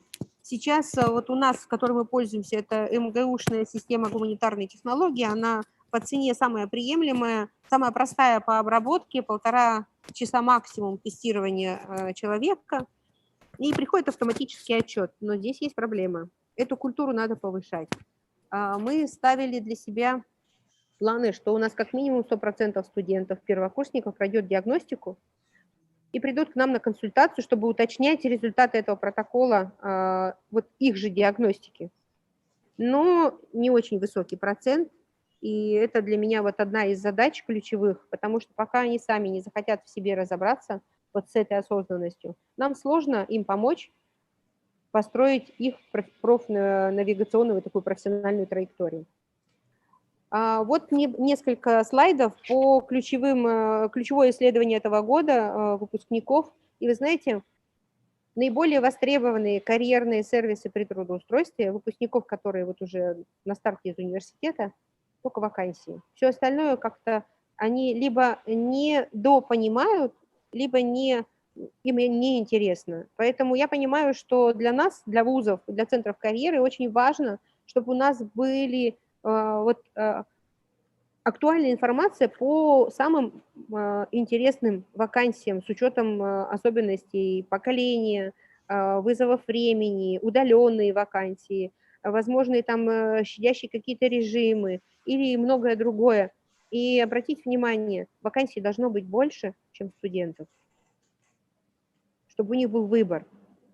Значит, это не 100 партнеров. Если у нас в университете почти 2000 выпускников, то у меня как минимум должно быть 2, а то и 6 тысяч работодателей, чтобы ребята могли выбирать что-то адекватное. Вот наиболее востребованные карьерные сервисы, вот эти все сервисы мы в ВУЗе реализовываем, но по исследованиям мониторинга на выпуске востребованы больше всего 5. Это дни карьеры, когда мы приводим непосредственную компанию с реальными предложениями, это ярмарки вакансий, это экскурсии на предприятия, причем экскурсии мы проводим сейчас такие, когда они едут на экскурсию, мы даем им реальное задание от кафедры, они приезжают после экскурсии, делают отчет, и сдают его на кафедру, и кафедра эту экскурсию засчитывает как часть практики, которая идет по учебному процессу. Конечно, информация о вакансиях и предложения об актуальных практиках. Здесь я сделала скрины наших вебинаров. Я заканчиваю буквально чуть-чуть, да. Здесь я сделала скрины нашей онлайн-ярмарки вакансий, они у нас есть на портале, и вы можете тоже ими пользоваться. Все было в записи, там 55 вебинаров на ключевые темы, связанные с подготовкой к трудоустройству, с информацией о реальных компаниях, их предложениях, лидерских стажировках и о том, что ждет нас в светлом будущем. Вот тут просто картинки, но вы можете посмотреть на YouTube канал Центра карьеры, и там все видно. Я хотела включить вам маленький ролик, он займет 2 минуты, но это важно в зависимости от нашего поколения. Сейчас я попробую это сделать, если это получится, если нет, я вам просто ссылку дам, и тогда вы сможете. Хорошо. Видно, да? Ну, Виден последний слайд, спасибо за внимание, и ссылки видны. Не видно, да? Все, Нет. тогда я ссылку скину, и вы сможете показать коллегам, потому что это важно о нашем поколении Z, о нашей молодежи, которая сейчас учится и которым нужно помочь сориентироваться в этом настоящем мире. Спасибо большое. Если есть вопросы, могу ответить. Да, Спасибо. вопросы Наверное, есть. я из Спасибо регламента вам. вышла, потому что тема очень... Серьезная. Да. Да, Наталья Вячеславовна, спасибо за выступление. Вопросы есть. Один из вопросов. С помощью каких инструментов можно развивать свои профессиональные навыки? Вкратце так можете, вот тезисно. Смотря какие профессиональные навыки. Давайте если в общем говорить. В общем, это в любом случае базовое образование, а все остальное практики и стажировки. Так, спасибо. Вы все ответили, да, на этот вопрос? Да, да. Ну, Так, иначе можно говорить про это долго, потому что это долго, разные да. отрасли, требуют разного подхода. Понятно. Так, следующий вопрос. Вот тут нам скинули на WhatsApp на номер. Если идти от обратного, то возникает вопрос, как не нужно выбирать профессию? Как не нужно? По советам. Мама, папа, соседи, рейтинговый вуз, не знаю, там, ой, крутая страна, там у них можно жить хорошо. Нужно идти от осознанности. Все понятно. И, как правило, большинство выбирают именно по этому принципу. Да, да, я делала я исследования, с вами да. согласна. Так, у меня такой вопрос, у меня вопрос.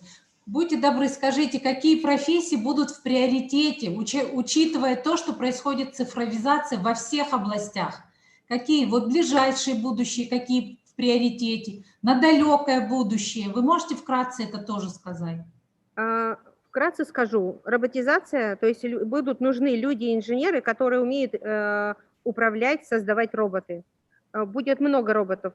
Никуда не денется сервисы и услуги, но они должны быть другого уровня. Клиентоориентированность и коммуникации выходят на первое место. Поэтому от сервисов никуда не уйдем, но все-таки базовые технари, инженеры со знанием базовых математики, физики, химии, они всегда востребованы. У нас еще куча, с чего можно делать в экологии и в экономике. Да, спасибо. Спасибо за ответы, спасибо за доклад, Наталья Вячеславовна. Рады были вас видеть и слышать. Спасибо. Вашу презентацию мы обязательно разошлем нашим педагогам по районам, чтобы тоже просмотрели более спокойно, кто успел, кто не успел. Да, еще хочу обратить внимание всех слушателей, кто внимательно смотрел и слушал презентацию. Мы выступающих просили на одном из слайдов поставить наш пазл с буквой. Я вот очень внимательно следила за презентациями и увидела этот пазл. Вам за это огромное спасибо. Надеюсь, что наши слушатели этот пазл тоже увидели, потому что в конце нашей конференции, по истечении 3 дней, им надо будет собрать слово и прислать его нам, за что они будут как бы поощрены какими-то бонусами, сертификатом. Спасибо большое еще раз, Наталья Вячеславовна. Надеюсь, что это будет у нас не последняя с вами связь. Ну, мы с вами дружим, у нас же в Пицунде есть еще лагерь, и я туда каждый год приезжаю, дай бог пандемия закончится, и мы можем летом сделать с вами встречу со студентами, очень интересно. Спасибо большое. Да, всем здоровья еще раз, вам тоже всего самого хорошего. Спасибо. Спасибо. Что нашли время и выступили. Спасибо. Так, а теперь наша техническая заминка как бы была ликвидирована. Насколько я знаю, Челышева Юлия Вячеславовна уже у нас на платформе, в сети, поэтому прошу вас, приглашаем вас к слову. Челышева Юлия Вячеславовна, вы меня слышите? Я вас слышу. Слышно ли меня? Я вас представлю сейчас. Заместитель директора Московского государственного педагогического университета, кандидат педагогических наук, доцент. Направление общеобразовательная школа. Прошу, Юлия Вячеславовна. Спасибо большое. Здравствуйте, уважаемые участники конференции. Прошу прощения, вот такие технические сложности нашего нового мира, да, цифрового, произошли у меня. Прежде чем начать свой доклад, я бы хотела прежде всего поблагодарить Министерство просвещения и языковой политики Республики Абхазия за возможность участвовать в данном мероприятии. Тема моего доклада сегодня – это гибкие навыки современного педагога. Я надеюсь, видно экран. Да, все в порядке у нас? Так, мы не видим, все, спасибо, Идет. да, демонстрация Мгм. видна. Спасибо Спасибо. большое.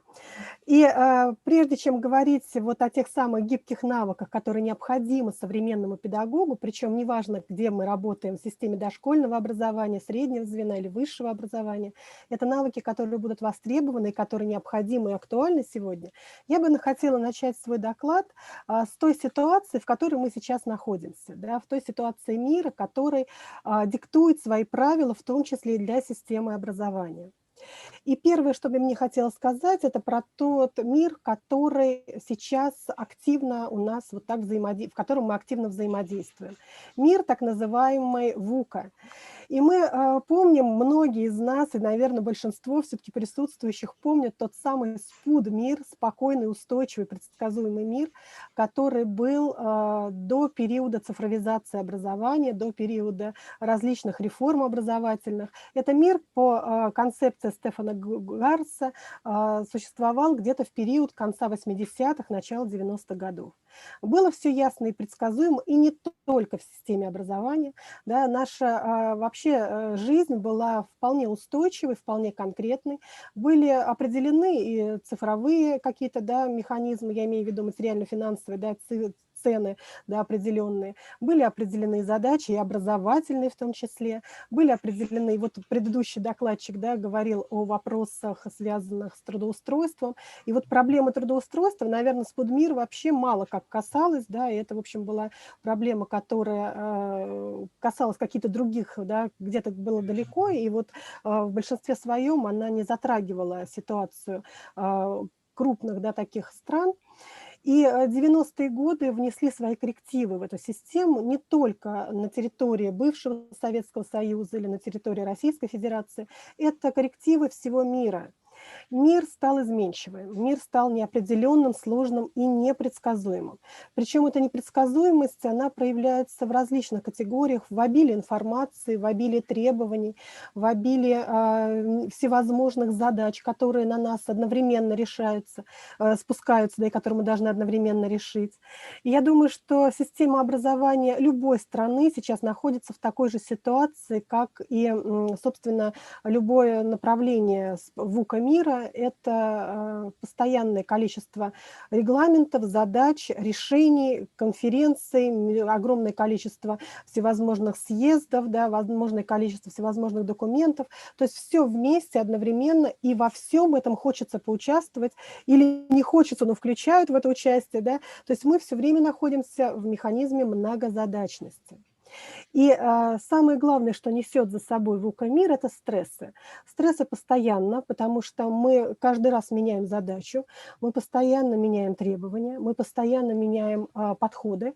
И естественно, что психика человека просто не успевает перестроиться, подстроиться под тот быстро меняющийся мир. И естественно, что огромный объем информации, который мы вынуждены перерабатывать ежедневно, да, он накладывает отпечаток на развитие наших психических процессов, на наше взаимодействие с окружающим миром и на развитие самого ребенка в том числе. Основные тенденции, которые сейчас характеризуют мир и образование в том числе.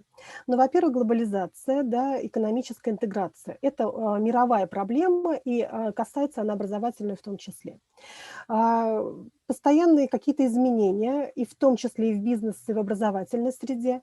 Здесь касается, конечно, вопроса и конкуренции, и образования, конкуренции. Сейчас как никогда этот вопрос стал очень актуальным, да, в связи с появляющимся количеством направлений, программ, технологий и всего остального.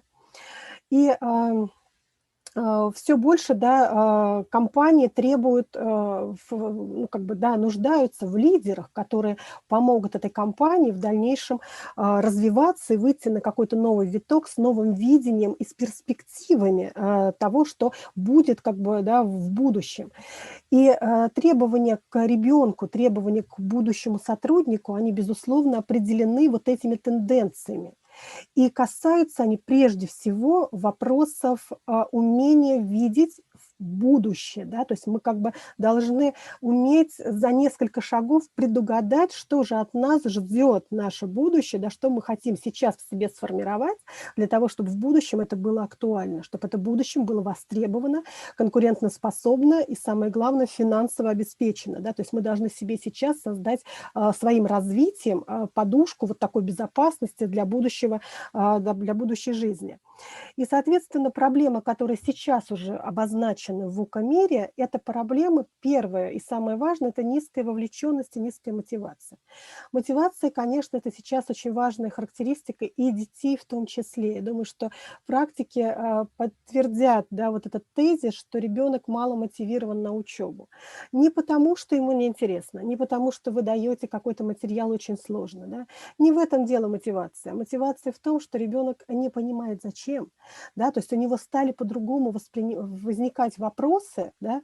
Если раньше мы учились, и мы точно понимали, что мы пришли в школу для получения знаний, и не ставили под сомнение те знания, которые нам давал учитель, и уж тем более личность учителя, да, то сейчас это становится вот такой очень важной проблемой, которая, к сожалению, касается мирового сообщества. Да, то есть ребенок ищет знания где-то на стороне теперь в большей степени, нежели в образовательной организации.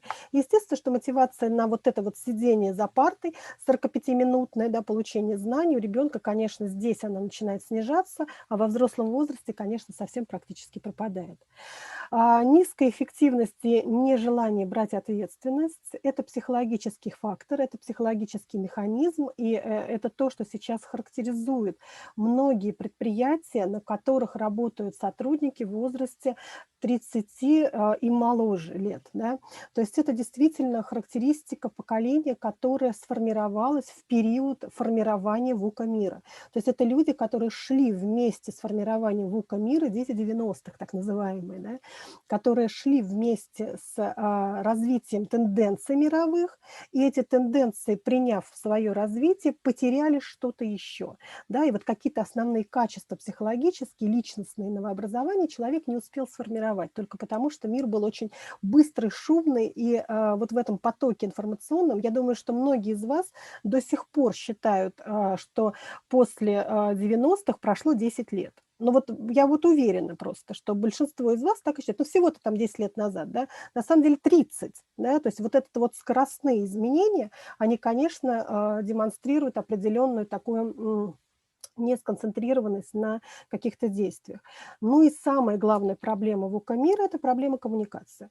Это то, что очень важно сейчас, не умеем говорить не потому, что мы не общаемся, а потому что мы привыкли на нашу речь откладывает отпечаток цифровой технологии. Мы привыкли общаться так, как мы общаемся в социальных сетях, как мы общаемся в мессенджерах, да, коротко, красиво, смайликами, да, определенными какими-то функциями такими, да, с картинками и знаками.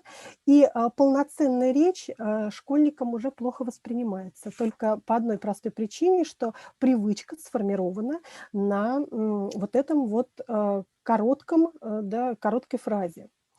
А так как меняется вот эта наша среда вокруг нас, то, конечно, эти изменения не могут не коснуться профессиональной среды. Профессиональная среда, безусловно, подвержена, так как мы являемся все, да, мы находимся в социальном пространстве, меняется личность, меняется среда, меняется отношение личности к среде, меняется отношение к профессии. Поэтому то, что сейчас требует ВУКа-мир от профессии, в том числе и педагога, учиться, меняться и меняться внутри профессии, менять свои подходы к знаниям, к тем предметам, которые мы обучаем.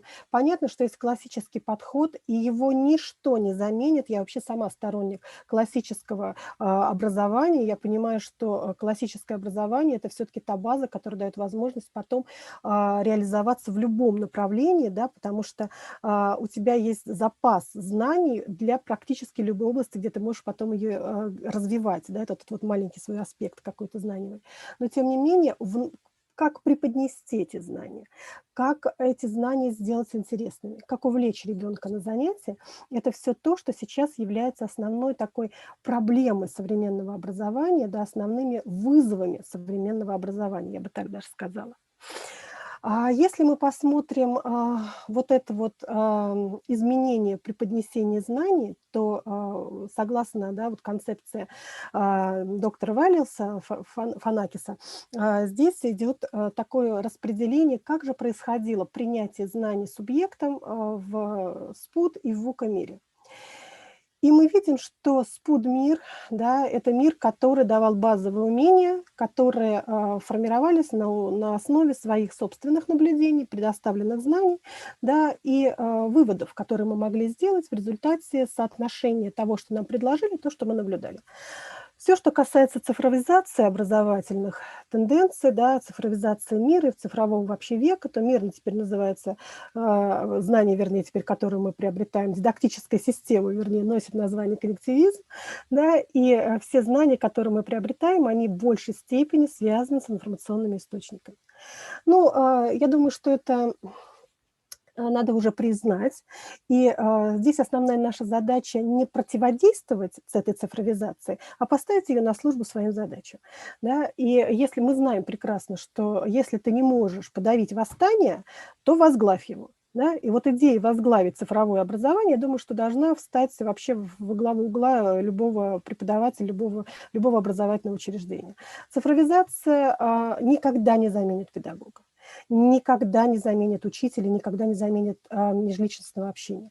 Мы социальное существо, мы развиваемся в социальном взаимодействии, в социальных контактах. Нам необходимы люди, нам необходимо вербальное и невербальное взаимоотношения и бесконечные контакты. И вот когда мы отпускаем на самотек ситуацию цифровизации, то мы получаем то, что, к сожалению, сейчас мы можем наблюдать во многих образовательных учреждениях. Многие семьи видят таких детей, да, которые рождаются, им практически в руки дают сначала сотовый телефон, а потом говорят, почему-то ребенок зависим от цифровизации. Ну, действительно, не очень понятно, почему он зависим от цифровизации, если вы сами ему в руки телефон-то и дали. Да, то есть мы его сначала туда даем, да, включаем в это цифровое пространство, потом хотим забрать силы, и уже естественно, что это ничего не получается. Здесь основная задача какая? Да? Давать знания, но формировать у ребенка умения, которые позволят ему, во-первых, быть успешным в окружающем мире, а во-вторых, знания, которые позволят ему не сомневаться, да, в том, что их надо еще раз проверить в цифровом пространстве. То есть качество знаний и то, как мы их преподносим, является сейчас базовой характеристикой для того, чтобы ребенок не уходил в цифру, для того, чтобы ребенок обучался здесь, в офлайн-пространстве. Социальная ситуация развития детей, она вот исходит вот по таким вот тенденциям. Да? То есть наше информационное сообщество формирует определенный цифровой разрыв, междупоколенческий разрыв. И этот междупоколенческий разрыв связан с тем, что дети, которые родились в ВУКа-мире, это дети, которые прошли так называемые этапы цифровой социализации.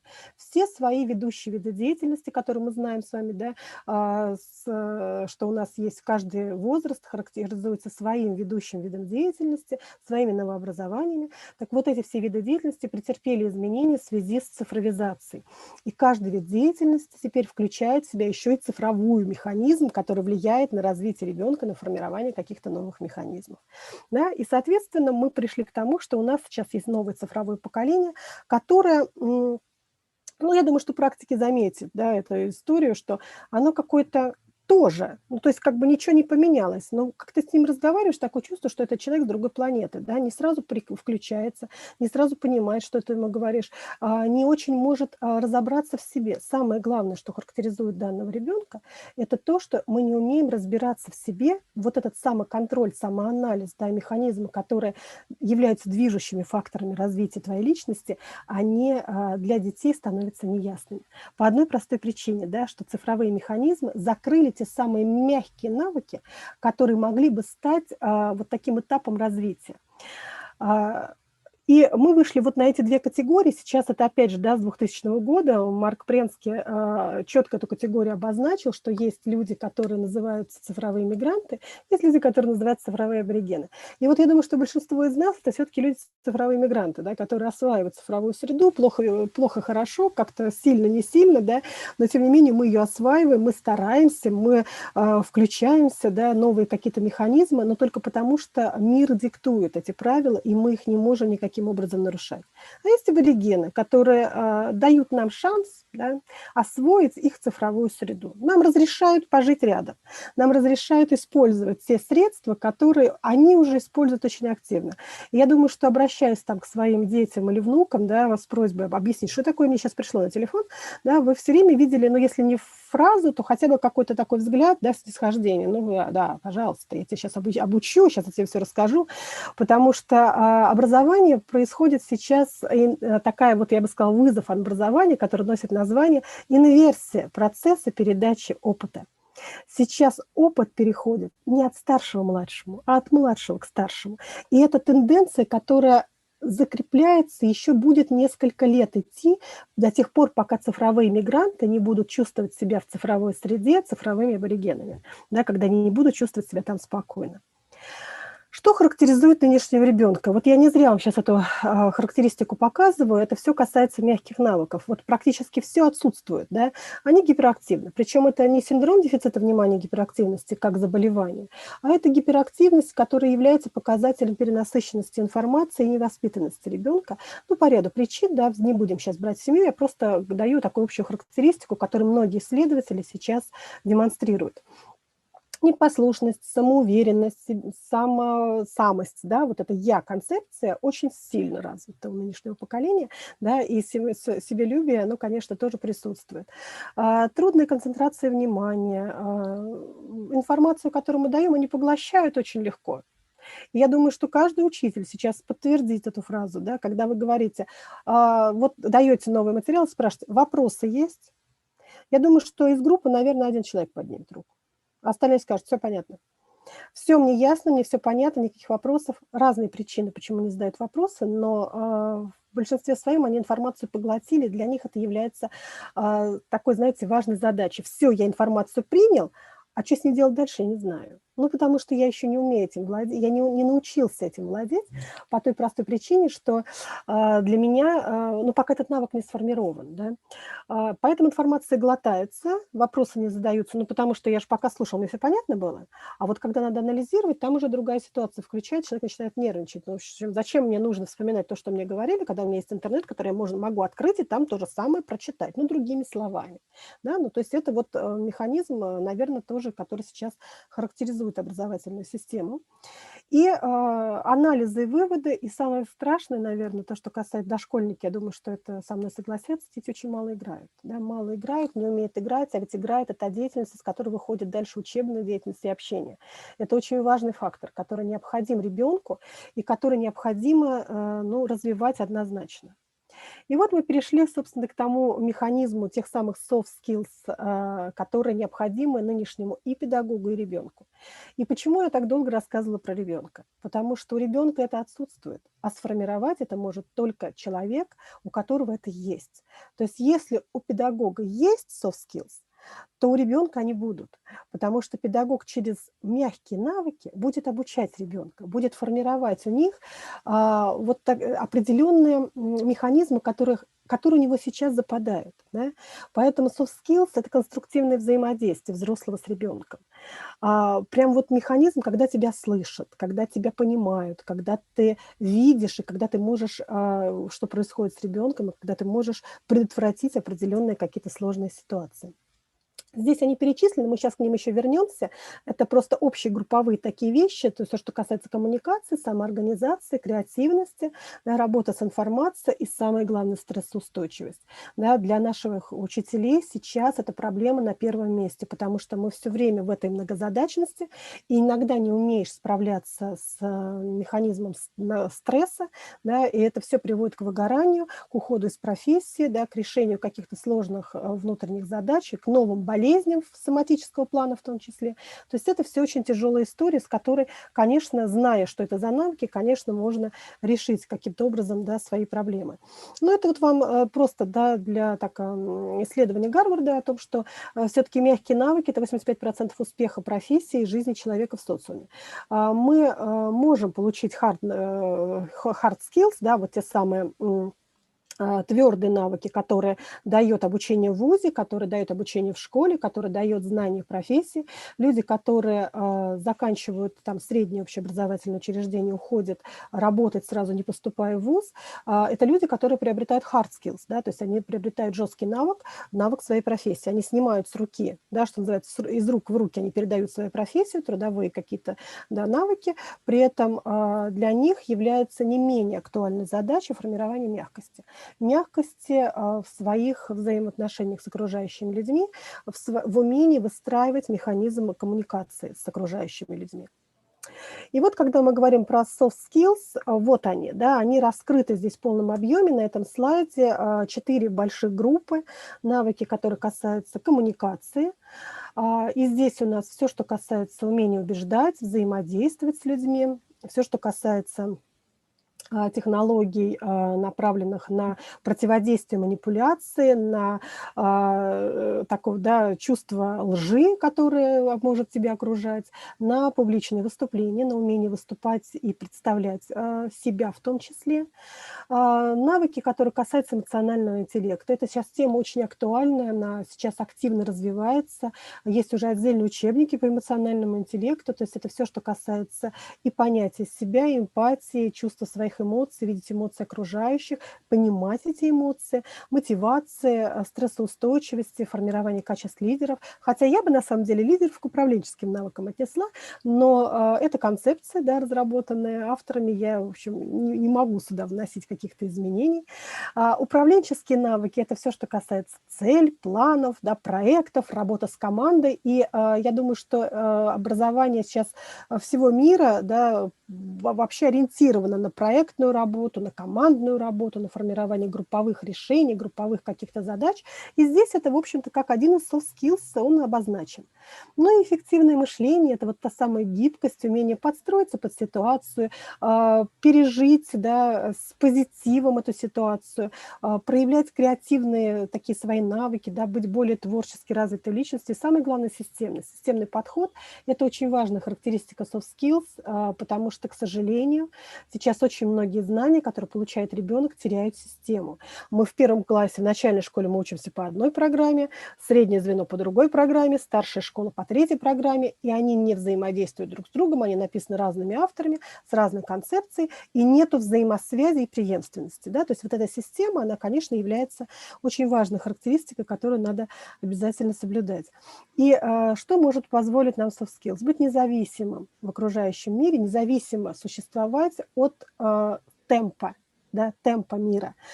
Темп у нас очень высокий, как я вам уже сказала, да, поэтому навык, который у тебя есть, общение, стрессоустойчивость, умение управлять и выстраивать свои задачи, да, и перераспределять в том числе полномочия, это тот навык, который пригодится всегда в жизни, независимо от того, в каком мире ты существуешь.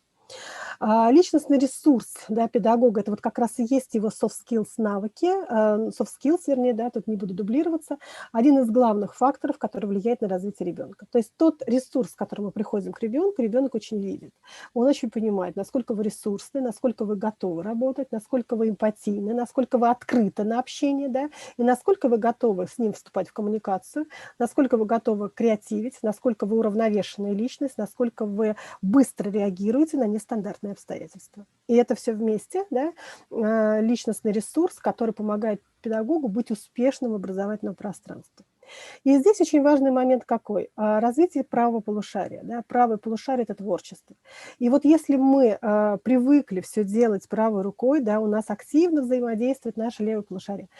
Надо проводить какие-то определенные такие занятия, да, есть их очень много, техник, которые позволяют активизировать правое полушарие, которые позволят человеку, да, ну, как бы не находиться в стороне вот от этой креативности и взаимодействия. Вот это идеал.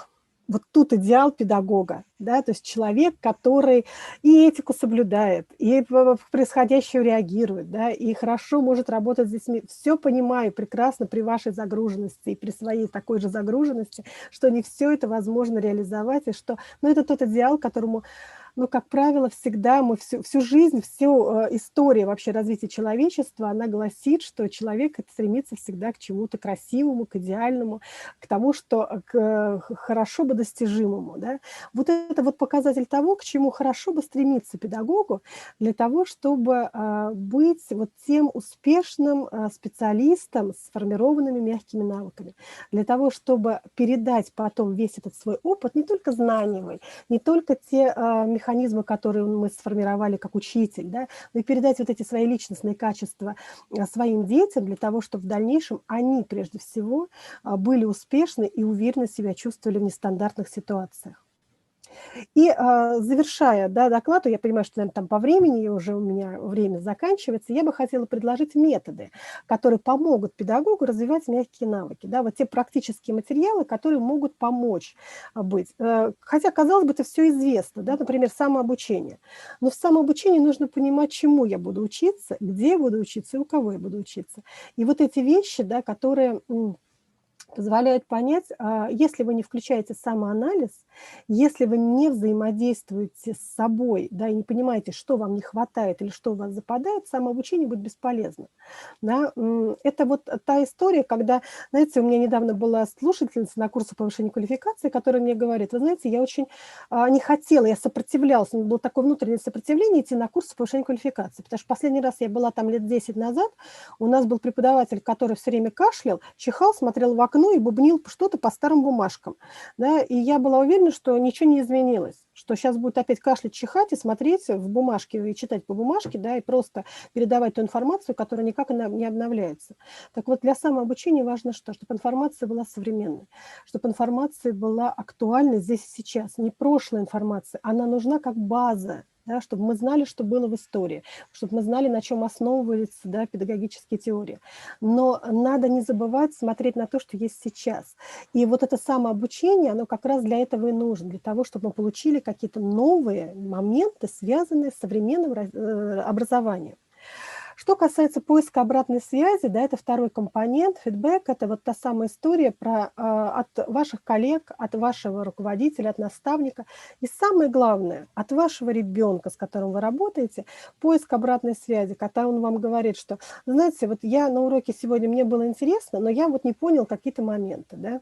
Мне понравилось вот это, но хотелось бы еще, вот если он научится в этом диалоге участвовать, если вы поддерживаете этот диалог, у вас всегда есть шанс что-то изменить в своем образовательном процессе, в своих технологиях, да, и дать возможность ребенку начать говорить. В конце концов, это тоже мягкий навык коммуникации, да, выстраивания диалога, не бояться педагога, вообще, да, не стыдиться своих вопросов, а начать говорить и задавать, пусть простые, пусть они не очень такие серьезные вопросы, о которых вы уже говорили, но он не боится их задавать.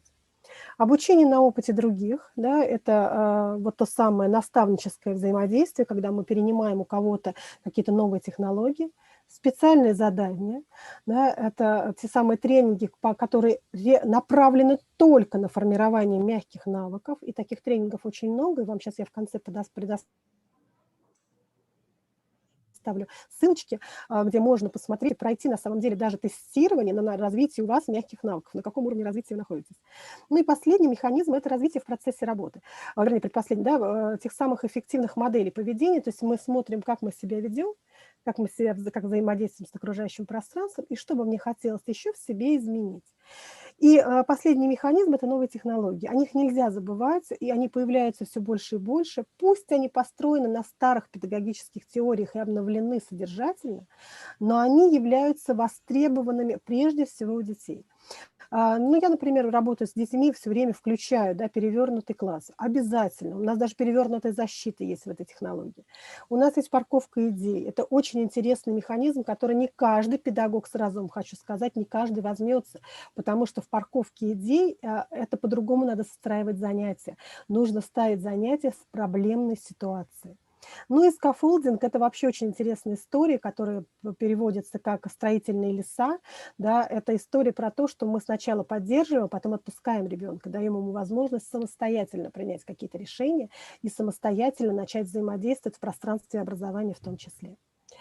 Вот это вот список литературы, вот да, что источники, они здесь представлены на слайде, но я вам сейчас в чат скину ссылки. Да, вот первый источник – это как раз та самая компетенция, которую вы можете в себе пройти, онлайн-тестирование, которое бесплатное, которое позволяет сделать выводы, да, и посмотреть, какие же все-таки у вас компетенции сейчас есть.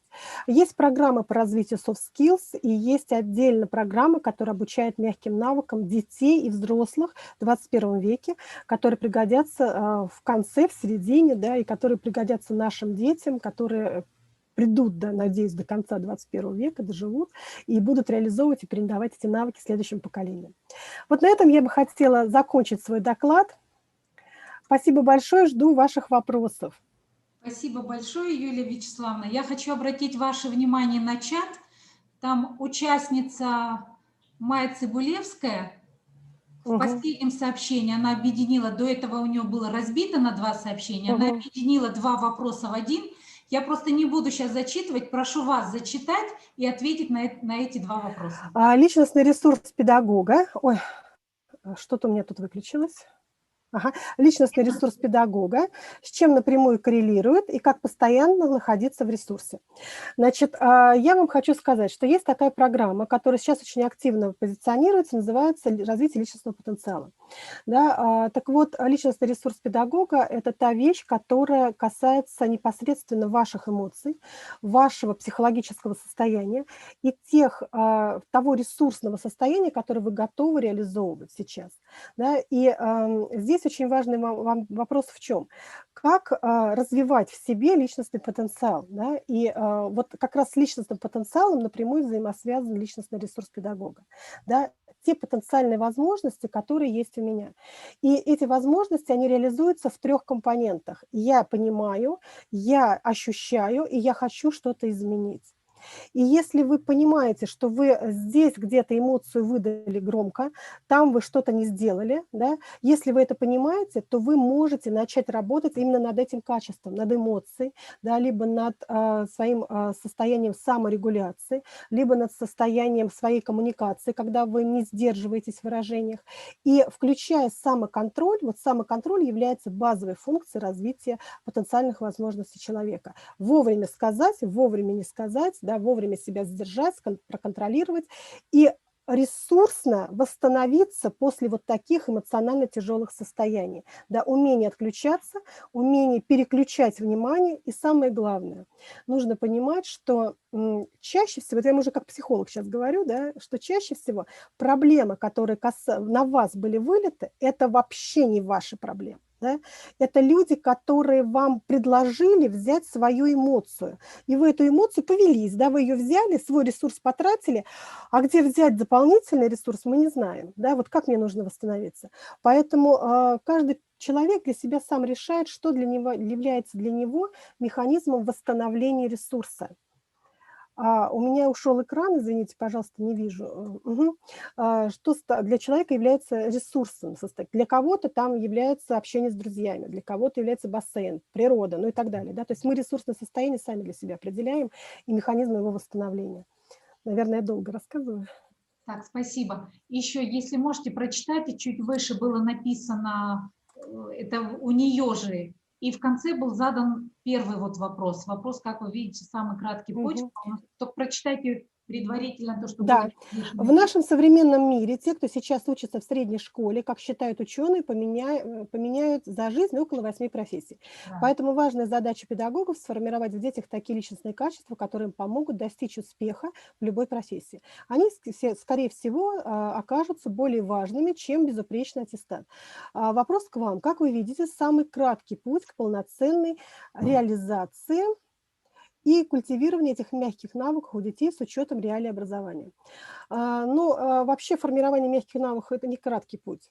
Здесь это абсолютно точно, это период жизни. Первое, что необходимо ребенку, это дошкольный возраст. Вот здесь надо начинать формировать мягкие навыки. В старшем возрасте бывает поздно. Да? Поэтому дошкольный возраст – это первичный период, когда необходимо формировать. Каким образом? С ребенком надо разговаривать. С ребенком нужно общаться. И если мы не будем общаться с ребенком, то он уйдет в цифровое пространство, как большинство сейчас и происходит. Да?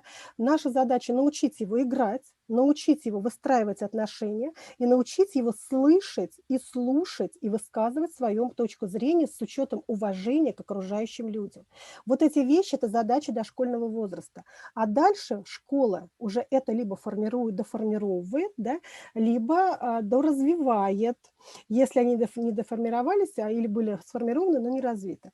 Да. Вот в школе, конечно, самый короткий путь – это дебаты, которые позволят ребенку хотя бы начать говорить, да, вот в этом вот в процессе всех взаимодействий. И, наверное, это еще механизм, который будет касаться, ну, как бы умения представить себя, умения взаимодействовать. И то, что вот я вам еще раз говорю, возвращаясь к технологии, парковка идей, когда ребенок может сформулировать идею, что мне нравится, что мне не нравится, что не понял и что бы я хотела изменить на занятии. Вот когда он будет отвечать на эти вопросы, это, наверное, этот механизм, который позволит ему анализировать любую деятельность этих позиций без учета только критики или только такого, знаете, формального эмоционального принятия в любых ситуациях. Спасибо большое. Юлия Вячеславовна, вот тут был еще один вопрос, но мне кажется, вы уже ответили на него. Если что-то еще хотите дополнить, то пожалуйста. Развитие soft skills у детей в начальной школе. Вот вы только что сказали, что надо начинать с дошколят. Да. Что-то еще можете добавить про начальную школу? Начальная школа – это в любом стандарте сейчас, ну, во всяком случае, да, нашего образования у нас есть задача для педагога формирования универсальных учебных действий. Вот УУД – это как раз и есть компоненты мягких навыков. Да? Там есть механизм, связанный с умением работать в команде, там есть механизм договариваться. Да? Поэтому я бы посоветовала педагогу начальной школы обратить внимание в своем планировании на формирование на уроке не только профессиональных и предметных задач, но и универсальных учебных действий. Спасибо. Еще один вопрос, я все-таки хочу его задать. Инклюзивное образование, каковы перспективы и ваше видение? Это что же получается гибкие навыки педагога, работающего в такой школе? Что-то можете еще сказать? Могу, знаете, я работаю с такими детьми. У меня большая практика с детьми-аутистами и детьми, которые работают даунятами. Да, и я вам хочу сказать, что мягкие навыки сформировать нужно. У такого ребенка мы формируем, в принципе, социальный навык, да, то есть умение остаться, взаимодействовать в социуме. Наша задача, работая с детьми ОВЗ, формировать мягкий навык родителя этого ребенка. Это, конечно, очень сложно, да, и для образовательного учреждения это иногда бывает просто невозможно, когда у тебя много детей в классе, еще плюс родитель, да, этого ребенка. Но я вам хочу сказать, что именно через родителя мы можем, через среду, в которой мы передаем эти мягкие навыки, передать ребенку элементарные основы, да, не факт, что эти дети будут говорить, но эти дети, например, они готовы к социальному контакту, да, и нужно научить их правильно социально в мир включаться, правильно переживать стрессовые ситуации, правильно взаимодействовать. Ведь стресс, мы даже не знаем до конца, как переживает ментальщик стресс, да, ребенок-аутист. Он явно в каком-то состоянии находится, но до конца не изучена эта проблема. Поэтому наша задача снять с него дополнительные стрессовые характеристики, не срываться на него, да, не злить, не таскать его каким-то образом, потому что родители, конечно, доходят вот иногда до состояния, ну, вот невозможности саморегуляции. Поэтому в большей степени вот у меня задача состоит из двух частей. Да? Я работаю группа ментальщиков и группа родителей ментальщиков. Да, это отдельная категория. Да, спасибо большое. Это Юлия Вячеславовна, слушая внимательно ваш доклад, мне кажется, особенно тот слайд, где вы уже собрали все эти soft skills, гибкие навыки, это должно быть памяткой для современного педагога. Периодически надо туда заглядывать и смотреть, соответствуешь ты этим навыкам или нет. Я надеюсь, что слушатели, которые присутствуют и слушали вас, возьмут это тоже как бы себе на вооружение. Все это новое, поэтому требует того, чтобы мы над собой работали. То есть многие еще не знают, и вот ваш доклад и презентация как бы направили нас. Спасибо вам еще раз большое.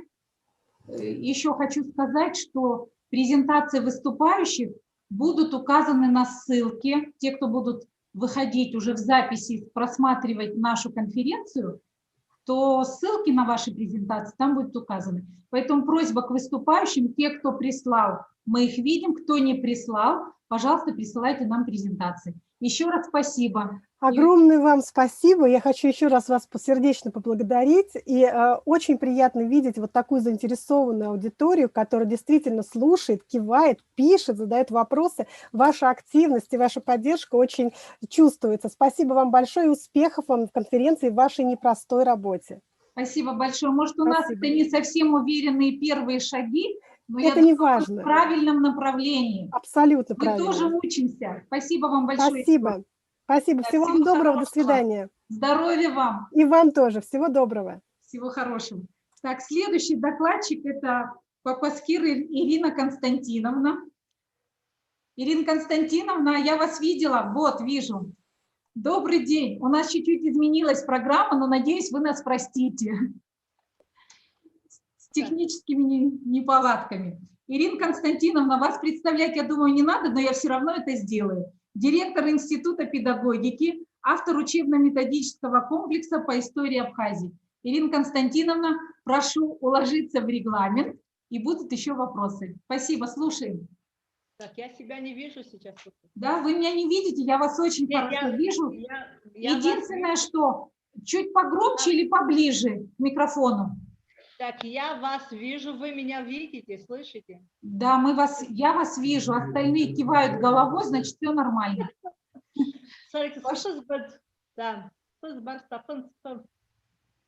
Все, слушаем вас, пожалуйста.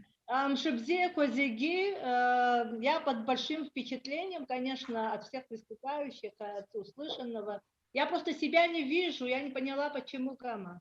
Вы можете расслабиться, мы вас видим. Если что, я вам сразу дам знать, что если вас не видно. Мы вас видим и слышим. Единственное, еще раз говорю, Ирина Константиновна, чуть-чуть поближе к микрофону, плохо слышно. Слышите сейчас? Да, да. Так, хорошо. Добрый день еще раз. Шибзе Козеги. Вот я просто с ноля хочу сказать одно замечание, не организаторам, не себе, а вот просто по поводу онлайн-конференции и вообще по поводу вот всех этих разговоров онлайн-обучения. Единственный минус, и даже вот такой конкретный минус всего вот этого, это то, что человек устает. Да? Я вот с утра вот сижу, конечно, на мне уже вот это вот онлайн усталость есть. Это вот, конечно, то, что всех волнует, когда говорят об онлайн-обучении. Шибзи Косфото Шазнеки, зараз я говорю, имя конференция. Хатала Табу Пачас Фарстахуб Айчкаича.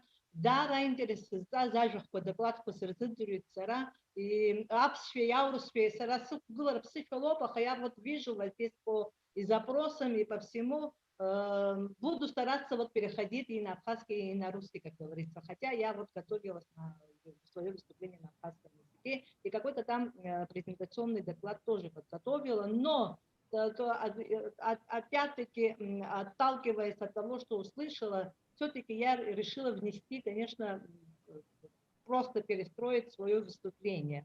Я просто хочу свое выступление построить именно вот из того, что услышала, и как это у нас практиковать, и какие у нас есть традиции, какие у нас есть возможности, и какие у нас есть вот как-то перспективы в этом направлении. Ну, а вот я тут до этого слышала, что многие возмущались, мол, почему не на русском, а теперь вот просит, чтобы я выступила и на абхазском. И бзио питабуп и ласыгзап алусфеги абсфеги. Я не знаю, как это будет выглядеть, но хензалшо и ласыгзап. Так, Кама, я так понимаю, что я могу вывести этот, как его, свою презентацию. Да, да. Если да. вы там включите демонстрацию. Да, вывести, подождите, что-то я до этого делала. У вас ваша презентация открыта? Так, сейчас открою, я открою. Да. Так, я и в Zoom переключитесь на демонстрацию. Видите, я уже это прошла и могу вам давать ценные указания. Да, и сейчас я в Zoom. Выберите программу, которая открыта. Ой, не знаю почему. Вид докладчика. Я, вот, знаешь, просто я себя не вижу. Мне было бы легче, если бы видела без себя. Не поняла, почему я себя не вижу. Мы вас видим. Ну, хорошо тогда. Я просто Да. хотела бы вывесить, конечно, а где этот демонстрацион? Я до этого видела. Внизу, Курсор, Ирина где Константиновна. он А, скрывает. вот, все. Наведите курсор, и она появится, эта панель. Все, я вижу уже все.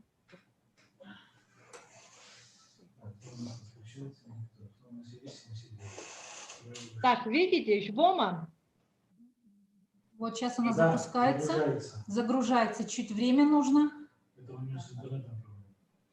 Да, видимо, у вас чуть с интернетом проблема. Может быть.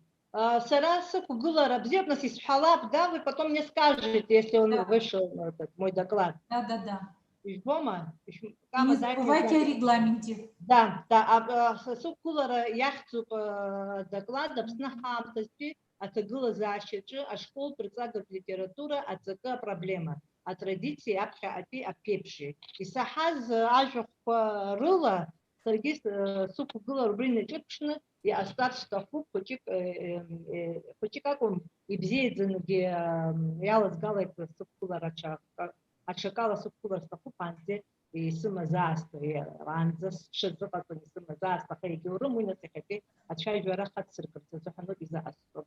Абрай хай азачай жуара позигирула, ейлахка азихара дзаки абрай акцент змо, ехапи арцаю, илшарапа, хапи арцаю, еззыхацарапа, хапи арцаю, и дырра парахара кророб, и хапи арцаю, интерес давшо, арцара процесса и хами вгашил и харадзеки брио. И штуру епш харам харахтара система тищу кубулаз от традиции подшезмо, а систему бихозрантиге хия харфо, убри намадана традиции подшезмо, система азар, убри и намадана харфо, яра традиция подшезмо, арцага подироб, и шиф дроев, шехепи арцага шуфа, шейчкау, шейпуто, посирмо, закасирмо, физики, يجدروا يخا وخا شكول جوس زوا ارتيوشا ناس يخا يحزد يزاك كل فرنيوس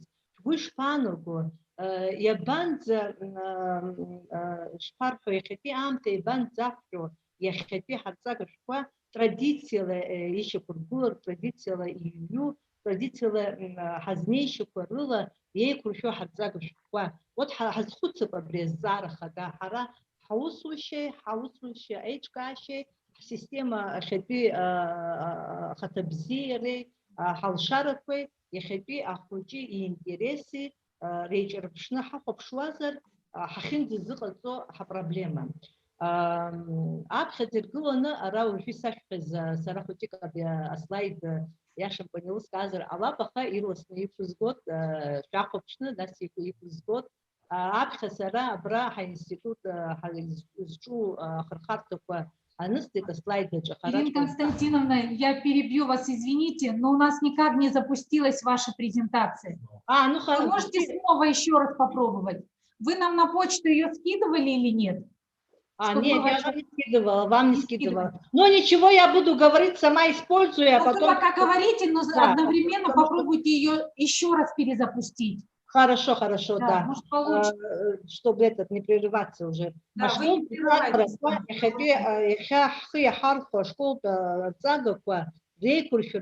Школа за традиция. Еще за традиция, а вы совет амтазуха на совет амтакум ярае перепишу алла гам тази еще за традиция, а обе хотя харцага что физики шив дуроепш ену по тексту, а текст перед халу эйвепшим хапа чарчтыларапа методика аппарат абартачар стыла по тексты аусадиу тацию а текст аусадуланы а тексты тагдзаны арцага шку яхто мацара ала арцию убриоб запшу арцию конпе абасо бихепе хаусечка хорошо ацара процесса же арцага шку усабзар арцага шку функция арцию растача арцию пластича це йов за дирра фархитхырта, а дирра фашака сиримо, а дирра фашаксруго, а брио арцака шкує ша. Арцак, вусак за арцака шкує ну інформація, а дирра хинпяо, ярбен махал за аваки зуску, амаҭәар зызку анаукахь ухьанарԥшуеит. Иаҳҳәап, аҭоурых акәзар, аҭоурых наука ихыҵхырҭа дырраауеит, математика акәзар, аматематика антәиаауеит, исҳәаӡак абарҭ амаҭәарқәа зегьы. Традициала абасоуп ишоу арҵага шәҟәы. Иахьагьы ус шаҳуа убысоуп иара абри атрадициа инақәыршәаны. Избанзар, ҳара избан абас изыҟаҳҵо арҵага шәҟәы, избанзар, ишԥашәасҳәари, арҵаҩгьы дыззыԥшу абри арҵага ауп. Арҵага атекст иааркьаҿу ихадароу информациа, ҽаршьцыларақәа, иллюстрациақәа, асхемақәа, атаблицақәа, азҵаарақәеи, адҵақәеи. Абриоуп иааидкыланы ҳарҵага шәҟәы концепциа. Абри арҵага шәҟәаҿы арҵаҩы ироль иарбан? Арҵаҩы амаҭәар ахаҭа идыруазароуп, ибзиаӡаны идыруазароуп. Амаҭәар арҵага шәҟәы иану атекст анаҩсангьы иахьа наукаҿы амаҭәар иадҳәаланы ицәырҵыз аҿыцрақәа, аартрақәа идыруазароуп, дрызҿымҳазароуп, еснагь дахәаԥшуазароуп. Арҵага темақәа зегьы рзы арҵагатә материал иреиҳаны иҵауло адыррақәа имазароуп. Иаҳҳәап, арҵаҩы текст инахыҳәҳәаны азҵаара ииҭаргьы, атема иану днахыҳәҳәаны азҵаара ииҭаргьы дазыҟаҵазароуп аҭак аҟаҵара. Арҵаҩы жәаҳәарада цәажәара дазҟазазароуп, дараҵазароуп, џьара-џьарагьы дартистзароуп, ишыжәдыруа еиԥш, убранӡа дазыҟаҵазароуп арҵаҩы. Уи ҳатрадициа дунеишьа абас арҵаҩы дазыҟаҵан азыҳәан арҵага шәҟәқәагьы убас ирҩуан аҩажәатәи шәышықәса азыҳәангьы. Аҩажәатәи шәышықәсаангьы цәырҵит абри ацәажәарақәа. Абри асистемаҿы зегь реиҳа ихадароу арҵаҩы иоуп. Арҵага шәҟәгьы акәӡам, арҵаҩы иоуп ихадароу. Арҵаҩы илиршароуп зегьы. Дагьы артистзароуп, дагьы ораторзароуп, ашәҟәыҩ арҵага иану егьидыруазароуп, арҵага иану днахыҳәҳәаны анаука егьидыруазароуп, абас зегь рыла деибыҭазароуп арҵаҩы. Арҵага шәҟәы цхыраагӡак аҳасабала иҟоуп, арҵаҩы дтәаны дизыӡырҩуеит, абни ашәҟәы иану еиҭеиҳәоит мацара, азҵаарақәа рҭак ҟаиҵоит, аҽашьцыларақәа ҟаиҵоит. Ушьҭа ҳахәаԥшып иахьа абра ҳақәгыларақәа рҿы иаҳаҳаз ҳажәахә аҵаҩцәа даара ибзиа аинтерес зҵаз ақәгыларақәа рҿы ирҳәази, ҳара традициала ишьақәгыланы иҳамоу асистемеи, иахьатәи ахәыҷы интереси. Иахьатәи ахәыҷы абра иахьаԥхьан ишҳәаз еиԥш, шәара арҵаҩцәагьы ижәдыруеит ибзиаӡаны, иҳараӡакгьы литература арҵара иаҿу атекст иаԥхьаӡом ахәыҷқәа, атекст дуқәа иаԥхьаӡом ахәыҷқәа. Избанзар дара ринтерес, насгьы абра иахьа абарҭ алшарақәа имазароуп ашкол иалгаз, иаҳҳәап, аусура иалаго, аусурахь днеирц аниҭаху ауаҩы ихаҭара ҟазшьара иазкны арезиуме иҩыр ами, убри арезиумеиҿы илҳәон абри аԥхьа иқәгылаз жәабала, шәҟәыла арезиуме ахьизнаууа ауаҩы абни дахәаԥшны уара уаликыр ауп, уаликаароуп.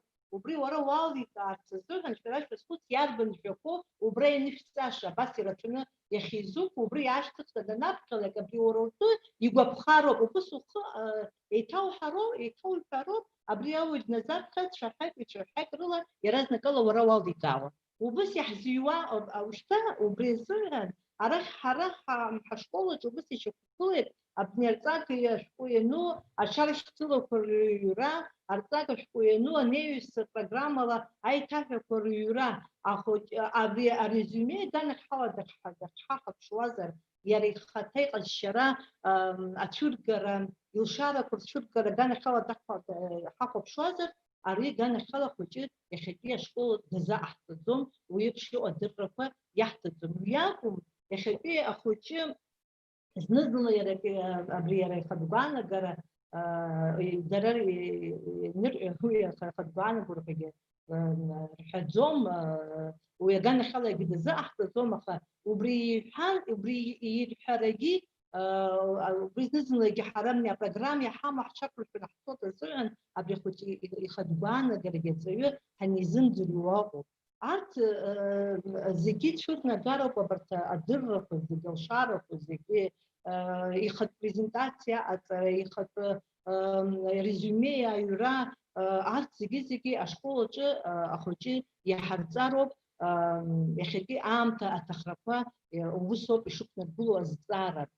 سراء خبيح شاي أكثر برجزيري هياوس أو يوم شاء زق سراء أبريتكان خلاص خلارا أو نيستي أنا تاشا أو نيستي تجبيها دار تخطولا أرتيوي زق سراء الزارة يقب شروط يشوب أما تار بيرد حاولوا يحب في لول الجزاء تروح دانا خالة زق تبخبري الميثوديك دانا خالة تكنولوجيا دانا خالة أبريخا يقظة شايفرة وزيكي حنرجع شنو دبنز ونمستة يبنز على شو أبري أرتيوي يزق الزرع أنا سنيتي وتيجي وده بس إنه نستشفط أخذ بنت كتر في الشرطة زرزوحة نو بحارة زاكين دار يخفي حتى كل زاشي إحنا بيتنا دار السيستم تشوشة سشرو فحامه ودايرو فحامه يحارة زاكي بري إلكترون بسوس وحقرقر الزهن أونلاين الزهن يخيجي ويشتاش بسبجي حاول اختار بارتيستج بس فوكس كولابوراتورية مشتقة يخيجي شكردوني احضرم تيتر أونلاين الزراكي أخوياكم يجوا شاشة أبري أكتيفيزاتيا كفوبليكان خلا وصورة أخوياك زامكم يحارة زكي حرفتاج ورفزسكو يرجعوا روب أجت سيكو أجت وصورة أجبر على الزوم وبيجان خلا سراء كم ترى ميسي تزار إسكت أخا خطال أحمر أستاذ تقوب يحارة زكي نسبة كاتيجوري فحمو بالجينيا أرتويتشا كاتيجوري ونراحته وبريخ خم خدتنا يلا قالوا تكشتان نورماتيف أونلاين دانا خلا أو صورة وبدانا خلا فيشرة إما زروب أرتويو كاتيجوري زحتو أجد نسيسوا في السبيت عمتان أرتويتشا يزق أرتون بتسروح يعرفون خش بسرقهم مزنر أرتويتشا وبدانا خلا يزق أرتويو مزرعون وبدانا خلا أزق أرزمان مزرعو شبسات بزرعو هي كاتيجوري كور ررت دوم تويشتا جهرة شكربوه توب نرمتيف تفانا دربسيو أنا يستب حرام نعتبره زاشي حاجة بشنا حين السلطة تجم نسيد دار نعتبره زاشي وزنكو سريع سلطة بسرعة يشب حرقوه بس حرشاي بخيط أبري ستيم لابراتوري هيو أبنسا في المستيقى يدري شنا يتخير عن أبرا بلاتفورما زائدة اللي بيشوفها كلام روح بلاتفورما وبريء كونتنت نسوي درا بلاتفورما أرتوت إلكترون تطلع على البلاتفورما كبرى يتخوب سدرجانية تطلع أو روح $1 مكان $1 وبيجانا خلا دارح تنصوص وصو راح تشوف يحتخوب أما تعرف زيجير بيبسنتي برنامج حياتنا نبوم تعرف زيجير جانا خلا بردستان أوروبا يرناسكي تريتشا إليه وتريتشا نسبتنا خلا سخز الخرج تقول تريتشا حتى قراوة أبري خديت شاور سخز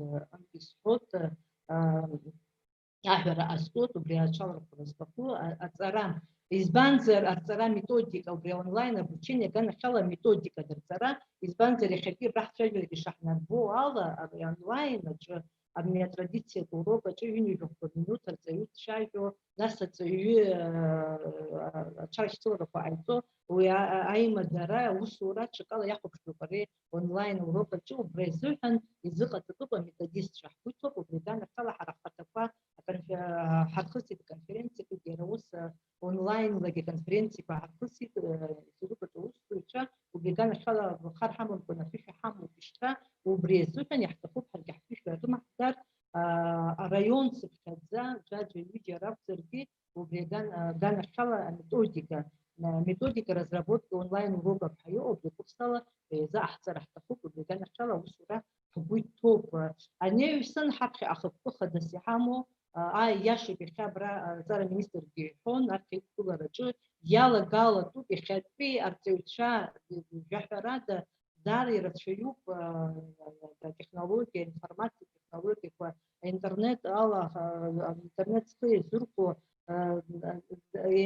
يروشوا تسرقوا بنسوا ببري يحطوا إلكترون جورنال فا إلكترون بشنطة زيجر خارج ورا وسا يخنتزام ويزندس نت إنت وخالو وقال حتى يونربوط حتى иунарҵоит жәаҳәарада арҭ алагалалатәуп ишьҭатәи аамҭа шыҟоу ала иҳараӡакгьы ақалақь арҵаҩцәа сара агәра соуп ашколқәа реиҳабацәагьы уи ишахаҵгыло анеҩсан абри апроблема иҟоу абри онлайн азыҳәан акәша-мыкәша цәгьалацәажәарақәа ыҟоуп анегативқәа убри азыҳәан сгәы иаанагоит аҵара министр аганахьалагьы зхырханы аҳәара ҟазҵоит иаҳа инарҭбаауп информациа пропагандатә ҟазшьа змоу аусурақәа еиҿкаатәуп аҭаацәа алагаланы иҳараӡакгьы аҭаацәа роуп нас абра шәарҭарақәа змоу ираҳәатәуп абри иара иамоу абзиарақәа иаҳҳәап иара аелектрон дневник аелектрон мшынҵа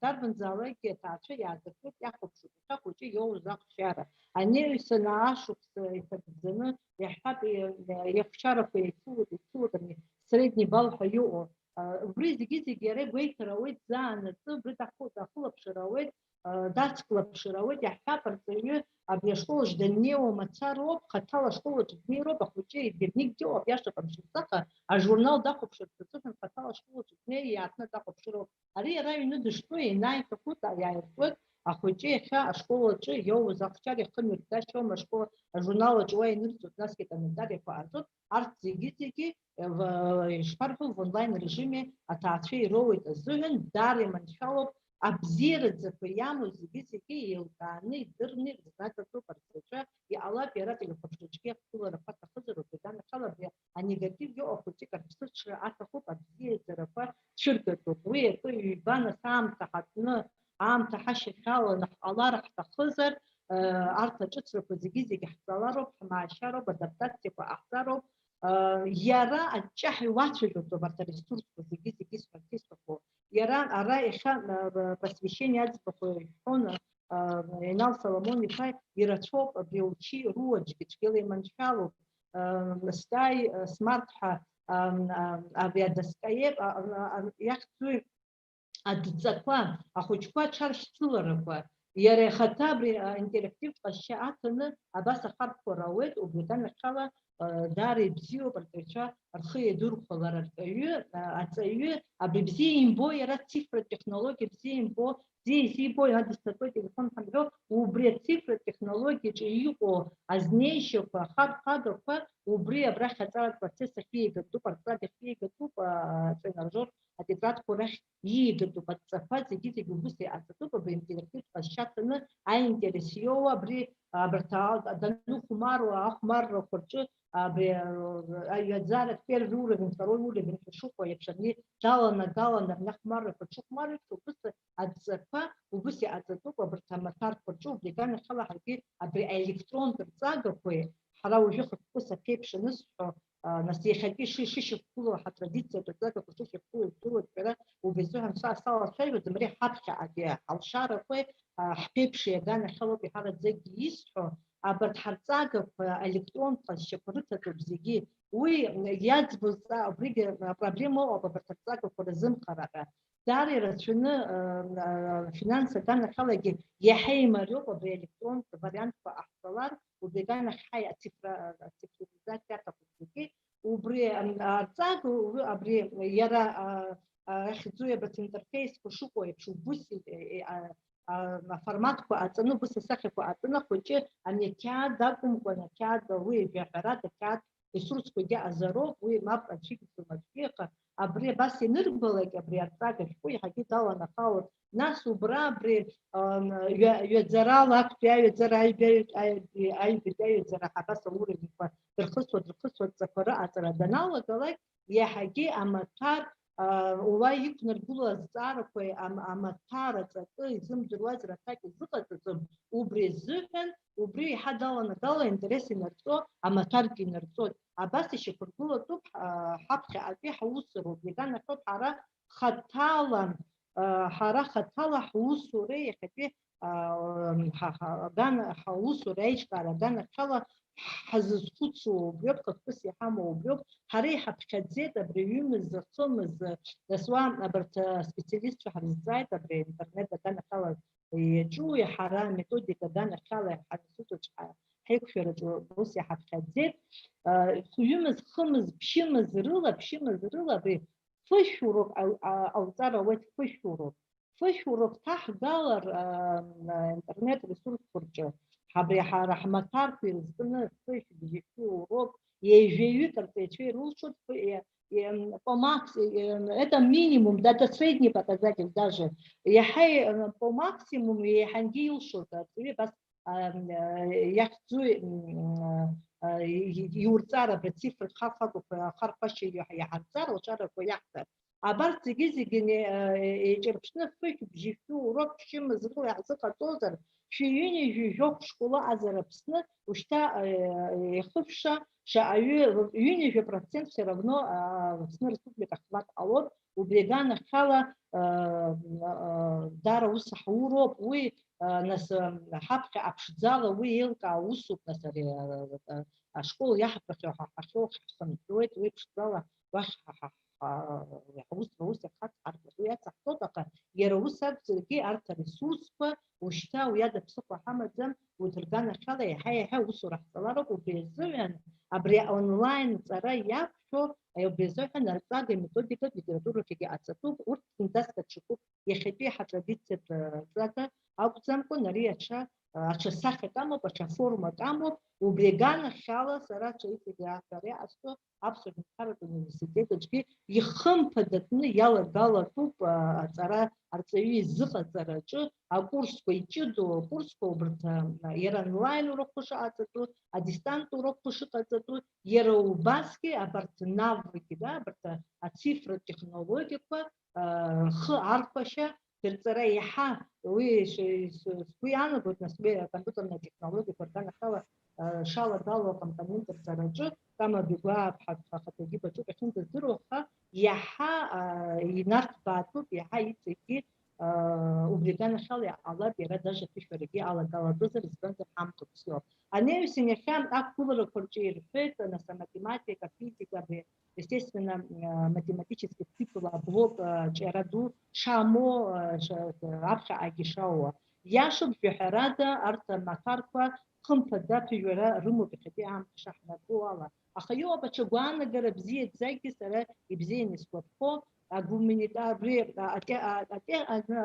математика цикл и навык гулана أقومنيتا цикл аматарку ки دار زاوي أنا كذوم أقومنيتا цикл аматарку يحيى خس حخود حماب رابخة أكبر فرج الجوس وهذا математика خيجي زوج كلرج حنا بري أو ديويروب حنا سبيري يرزمي خطوي خدبانة قريمة زروبها أرتيجي تقوميتار تكرالو بوي يشيدرتو وبريزوهنا برتها حرتاق فرج أبرتا تكست وتكست رأيت جهاني تجي إيموتيا التكست كويرتو إيموتيا ياشوب أبريها التكست أخوتي شورنو بوترا أخوتي شورنو بإيموتيا جهرادة دارت كدو أبزيرة نرافستنس دا أشحري بشحرة بطوي كسر بريزي برتح تكست كورلا بحرتاق التكست بحرتاق فرج يخوجر عند بيوب خرقورة حارة زج نسويوب نسويابس ورشوف نقول أبزيرة شورنو نقول أبسط أبزيرة بربطوكيس مالك يخا يأبرت كورزكي إن الربر قلنا يغزروك التكست كوي أبري يخاز شيء كذا проблема كوي خطرة أو يأجي ريزق زاشف يحامت يحامت شوفنا проблема كنا رفعنا التكست وأرت التكست وحرام يحامزم حتلاقت حتلاقت أكثر شخصي حرف كبشة يحامو تراديتشو أبسو ليتراتورة أي جد فيش بس يحنك ذا ماتيريالو أري خدي أي فيش بس خوشي خدي أتلاقت شوي نور بلاك أيخشرات حنيول بلاك يقولك بحوي في إسبانيا خوشي كوي نسوي كلاسيكا ليتراتورة أخرستماتيك ليتراتورة جكما بتشين بتسيتو يخدكارا في السفن جربوسو في частные школы хайо аяшев такой вазин заска при классическое образование христианское при харя хатуро и харат зеку йока фигуризмо ахагеу сак зерге текст чутва юлату арцага хотям тешо алла арцага и чутсу арчага айкульферачу я тахуба близа команда дыхазароб жахарада методист دخل ضرب جهرات أتراوي Духа здоровья рада психолога-дидактик. Психолого-дидактическое направление Хайоотеха, Арцагашква, Аичка, Арцух Андрей Куфер, Арцух Апарт, сидите специалистра, Рылы и Духа здоровья Арцагашку, автор коллектив. Арцигизики дару дискутша, узыскутша здоровья. Ирина Константиновна, Да. не забывайте о регламенте, еще есть вопросы. Давайте вопросы. Вы все выступили?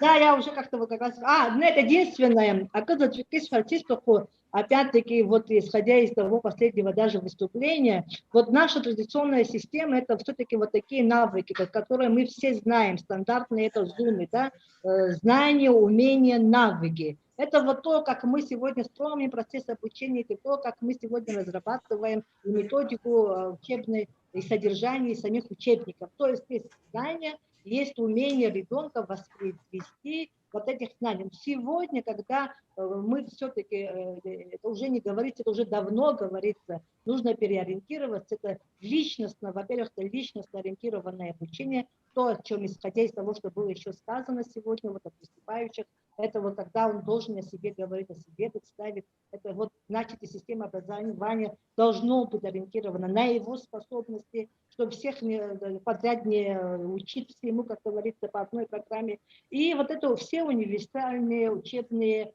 универсальная учебная деятельность ребенка, исходя из его способностей. Потому мы серьезно должны продумать вот это вот разные программы, разные типы школ, садики, начальная школа, все-таки вот это вот среднее звено, особенно старшие школы, мы должны совершенно по-другому, более профильно, более конкретно. А у нас вот, да, я все-таки вот в этом смысле вижу только один инструмент.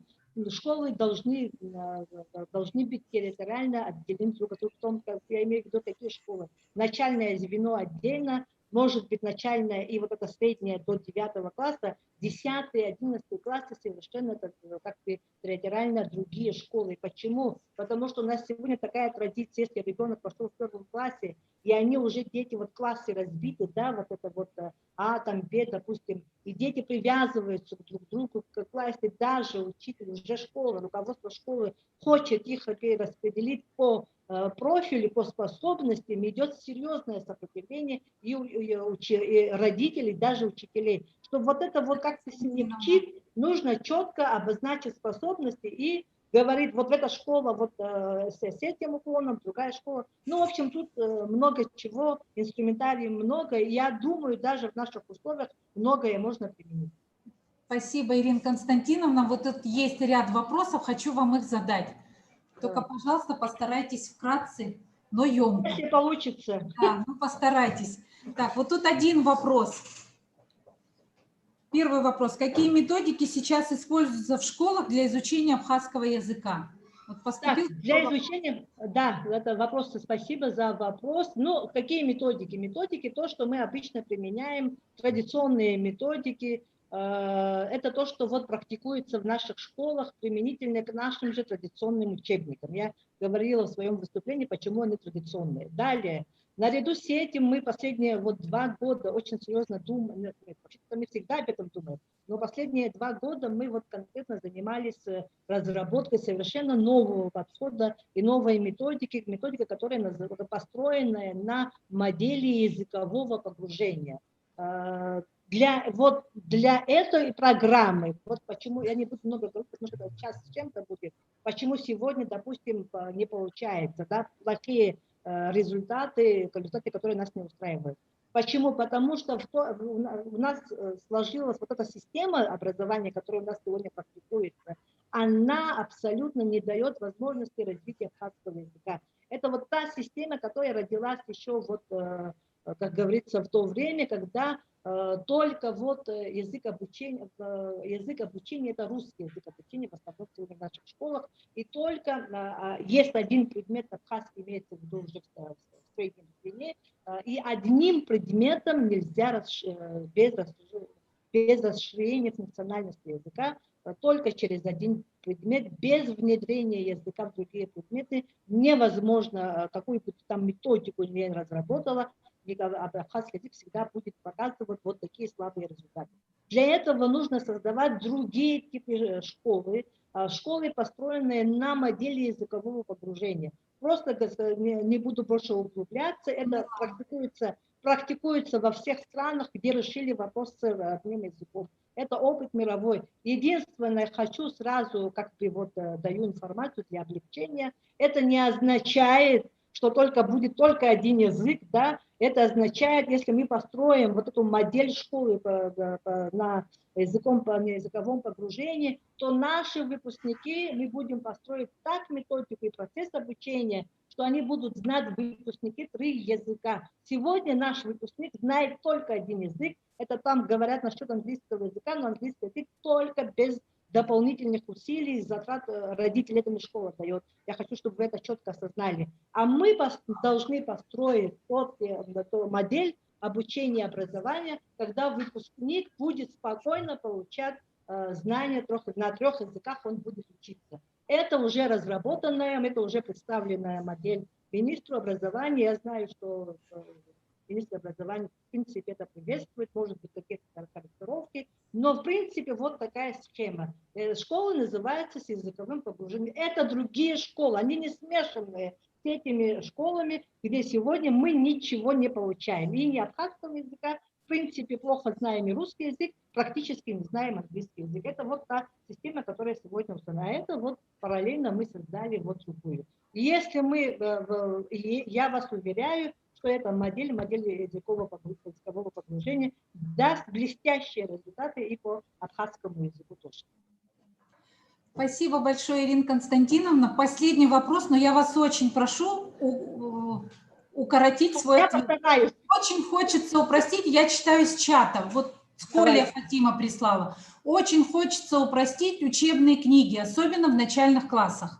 Я согласна, и знаете, я понимаю, почему вы говорите, потому что дети не... Да, но тут есть 2 момента. Упростить для кого? Упростить для тех, кто не знает языка, это другой момент. Но есть дети, которые блестяще владеют абхазским языком, мы не намерены для них упрощать эти учебники, потому что у них блестящие результаты, у них нет проблем с этими учебниками. А вот то, что я до этого говорила, для тех, кто не знает... Индивидуальный подход к школе. Да, должны быть, это другая линия учебников, господа, мы это тоже прекрасно понимаем, но это уже другой момент, это нужно строиться, если даже, да, мои дорогие коллеги, чтобы вы понимали одно четкое, если даже мы сегодня вот упростим те учебники по вашим, как говорится, по требованиям, да, по настоятельным, но этот ребенок где, в какой школе учится, мы ему даем этот учебник упрощенный, он приходит в эти школы, где только в течение 45 минут учитель ведет урок абхазского языка. Ребенок выходит из класса в коридоре, в школе, почти 80% мероприятий, если не сказать 100, происходит на другом языке. Может ребенок вот в этой системе, в этой школе через вот этот упрощенный учебник знать, это просто, мы если будем ставить задачу, вот текст маленький выучил, рассказал, получил оценку и пошел дальше. Нет, это абсолютно не решает. Мы потому сегодня не говорим об учебниках. Это есть такое ложное понимание, я извиняюсь, но такое какое-то вот понимание проблемы нет. Для того, чтобы знать язык, и что для того, чтобы работали учебники, и любая методика, и любые учебники, вот много уже параллельно создается другие учебники, но они имеют эффект. Нету никакого эффекта, потому что нужно создавать другие школы, совершенно построенные на другой модели. А один учебник ничего не решает, если даже мы будем упрощать, и только несколько слов оставим. Это не решение проблемы. Спасибо большое, спасибо за ответы, за выступление, Ирина Константиновна.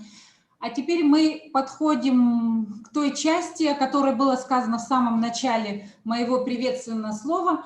Это написание диктанта. Я еще раз хочу вам напомнить. Там единственное, тогда я скажу спасибо, может у меня выступление было сумбурное, просто я готовила одно выступление, а потом по ходу выступающих я поняла, что я должна внести коррективы для того, чтобы быть в теме. Ирина Константиновна, ваше выступление было очень живое, оно действительно онлайн. Вы применили даже свои гибкие навыки и перестроили свой доклад, в чем мы убедились в вашем профессионализме. Так что еще раз вам спасибо. Вам спасибо. Так, время поджимает, поэтому я еще раз, значит, перейду к диктанту, еще раз скажу об этом. 27 октября считается днем абхазского языка. Вы знаете, я даже не поленилась, вчера стала искать в интернете информацию, и действительно этот день считается Международным днем абхазского языка, чему я была очень рада. Сейчас я хочу предоставить слово. Так, сейчас я включу заставку. Один момент. Я хочу включить слайд свой.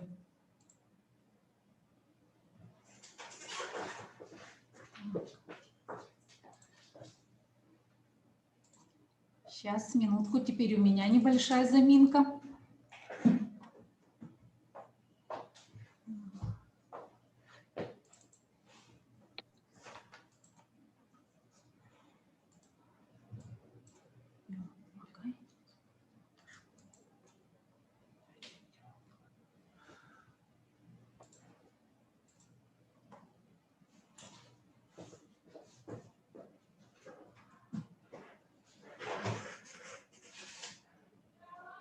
Так, видна моя презентация?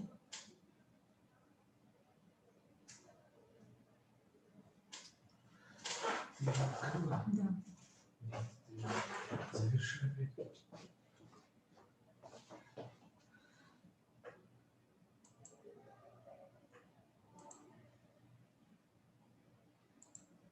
И всё.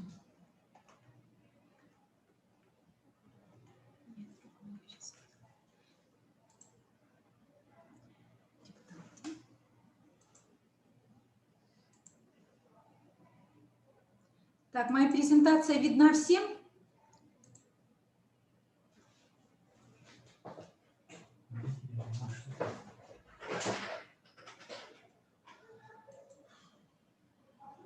Так, по-моему, моя демонстрация тоже приостановлена. Да. Еще раз сейчас попытаюсь. Технические неполадки, издержки цифровизации. Я тоже не смогла вывести. Сейчас, минутку, еще раз попробую.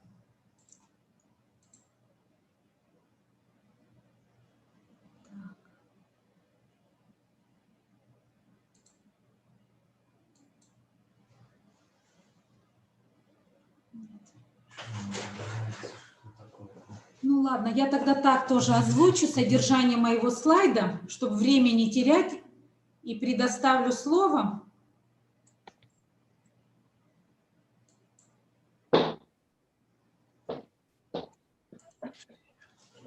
Сейчас видна моя презентация? Так, ладно. Значит, онлайн-диктант по абхазскому языку приурочен к Дню абхазского языка, как я уже сказала неоднократно. Готовые работы прошу высылать на номер с указанием своей фамилии и места работы. Номера следующие. Я прошу зафиксировать тем, кто будет писать диктант. На WhatsApp +7 940 962 93 94. Еще раз повторю этот номер. +7 940 962 93 94. И второй номер. +7 940 702 30 40. Еще раз. +7 940 702 30 40. Все записали? То есть на эти номера прислать скрины своих диктантов, написанные вами. А сейчас я хочу... Все готовы к диктанту? А сейчас я хочу предоставить слово заслуженному учителю Республики Абхазия, главному специалисту Министерства просвещения и языковой политики Валентине Арсентьевне Халбат. Прошу слово. Валентина Арсентьевна, подвиньтесь ко мне поближе, чтобы вас было видно в камеру. Двигайтесь. Еще подвиньтесь. Вы вот себя видите. И можете приступать к диктанту. Мшабзия юсша, чанбзила шудеяйт, еще деснекелой, яхя, заграб хадзакуна, абрепша тагалазаша, хаста за цара министери табу парахой, шемцекен, шет шемшан, сара ҭынч-ҭынч саԥхьоит, хадара злоу ишышәиҩыз агха иҟашәҵаз акәӡам, хадара злоу иахьышәиҩыз ауп, иҭабуп даара. Атекст раԥхьа ахы инаркны аҵыхәанӡа саԥхьоит. Иҩымҭоу Витали Амаршьан иахьӡу ауаа хатәра дуқәа рқыҭа. Ахышәымҩыргьы ҟалоит. Салагоит аԥхьара. Џьгьарда ақыҭа ауаа ҟәыӷақәа, ауаа хатәра дуқәа ирқыҭоуп. Агәы змаз ахацәа ӷьеҩқәа ашәыда наҟааи, Маршьан Таташьи ирқыҭоуп. Џьгьардоуп излиааз ахьӡырҳәагақәа Адамыр Қьецбеи, Иван Амҷбеи. Џьгьарда ашколаҿы аҵара иҵон аԥсуа поет Қьаазым Агәмаа. Џьгьарда тәарҭагыларҭас иман ашәҟәыҩҩы хазына Миха Лакрба. Џьгьарда бзиа ибон апоет гәлымҵәах Ио Коӷониа. Џьгьарда ҵара иҵон иара убас Баграт Шьынқәба. Лассы-лассы Џьгьарда даҭаауан Аԥсны жәлар рпоет Дырмит Гәлиа. Џьгьардаҟа днеиуан ауаа жәларратә усзуҩ ду Самсон Ҷанба. Арахь имҩахыҵуан аҵарауаа Симон Басариеи, Андреи Ҷоҷуеи, арҵаҩ ду Платон Шьаҟрылеи.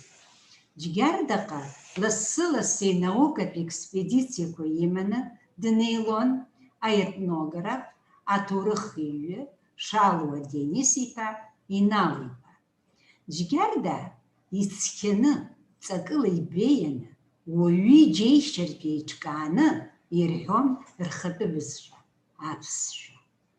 Уи азыноуп аҵарауаҩ ду, академик, аԥсуаа Кавказ иафранцызцәоуп ҳәа рзызҳәаз Николаи Иаков-иԥа Мар аԥсшәа иҵарц, наукала иҭиҵаарц аниҭахха, Џьгьардаҟа дызҩаргаз. Мар аԥсшәа ҵаны Џьгьардан данцоз, ардәына алаӷырӡ еиԥш ицқьоу шәбызшәа ахаан ишәмырӡын ҳәа аԥсышәала ииҳәаз иажәақәа иахьагьы ирхашҭуам Џьгьарда. Шьҭа ҳалагоит аҩра. Ашьшьыҳәа шәымццакыкәа шәгәы рҭынчны шәалаган. Џьгьарда ақыҭа ауаа ҟәыӷақәа, ауаа хатәра дуқәа ирқыҭоуп.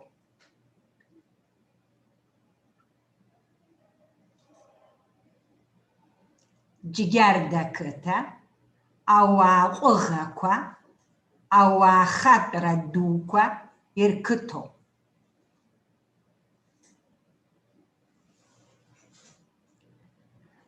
Агәы змаз ахацәа ӷьеҩқәа ашәыда наҟааи, Маршьан Таташьи ирқыҭоуп.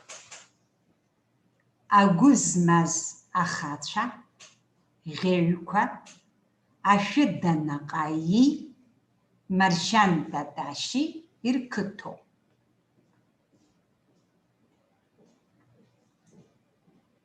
Агәы змаз ахацәа ӷьеҩқәа ашәыда наҟааи, Маршьан Таташьи ирқыҭоуп. Џьгьардоуп излиааз ахьӡырҳәагақәа Ҭемыр Қьецбеи, Иван Амҷбеи.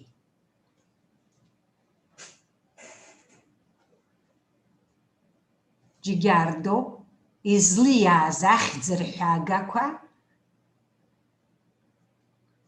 Ҭемыр Қьецбеи, Иван Амҷбеи.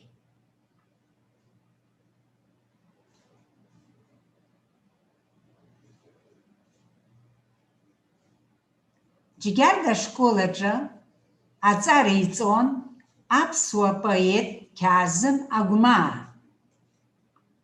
Џьгьарда ашколаҿы аҵара иҵон аԥсуа поет Қьаазым Агәмаа. Џьгьарда ашколаҿы аҵара иҵон аԥсуа поет Қьаазым Агәмаа. Џьгьарда Тәарҭагыларҭас иман ашәҟәыҩҩы хазына Миха Лакрба. Џьгьарда тәарҭагыларҭас иман ашәҟәыҩҩы хазына Миха Лакрба. Џьгьарда тәарҭагыларҭас иман ашәҟәыҩҩы хазына Миха Лакрба. Џьгьарда бзиа ибон апоет Гәлымҵәах Иуа Коӷониа. Џьгьарда бзиа ибон апоет Гәлымҵәах Иуа Коӷониа.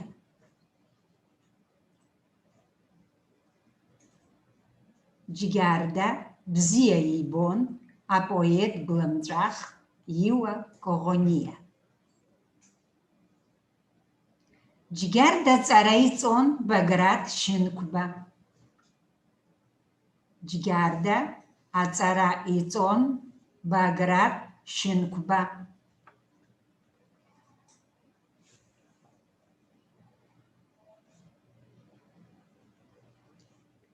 Лассы-лассы Џьгьарда даҭаауан Аԥсны жәлар рпоет Дырмит Гәлиа. Лассы-лассы Џьгьарда даҭаауан Аԥсны жәлар рпоет Дырмит Гәлиа. Лассы-лассы Џьгьарда даҭаауан Аԥсны жәлар рпоет Дырмит Гәлиа. Џьгьардаҟа днеиуан ауаа жәларратә усзуҩ ду Самсон Ҷанба. Џьгьардаҟа днеиуан ауаа жәларратә усзуҩ ду Самсон Ҷанба. Џьгьардаҟа днеиуан ауаа жәларратә усзуҩ ду Самсон Ҷанба. Арахь имҩахыҵуан аҵарауаа Симон Басариеи, Андреи Ҷоҷуеи, арҵаҩ ду Платон Шьаҟрылеи. Арахь имҩахыҵуан аҵарауаа Симон Басариеи, Андреи Ҷоҷуеи, арҵаҩ ду Платон Шьаҟрылеи.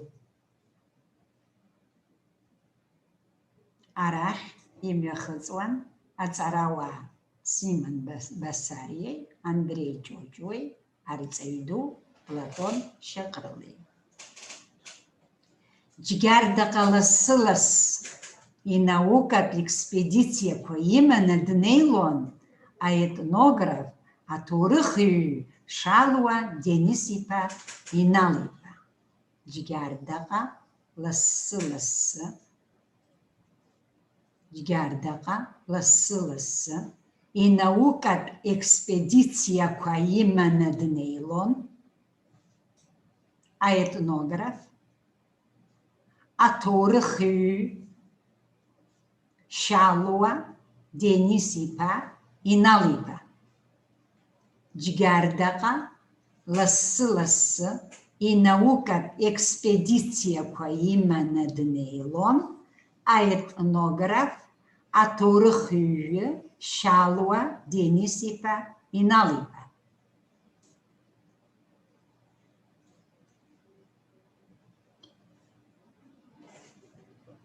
Џьгьарда ицқьаны, ҵакыла ибеианы, уаҩы иџьеишьартә еиҿкааны ирҳәон рхатәы бызшәа, аԥсшәа.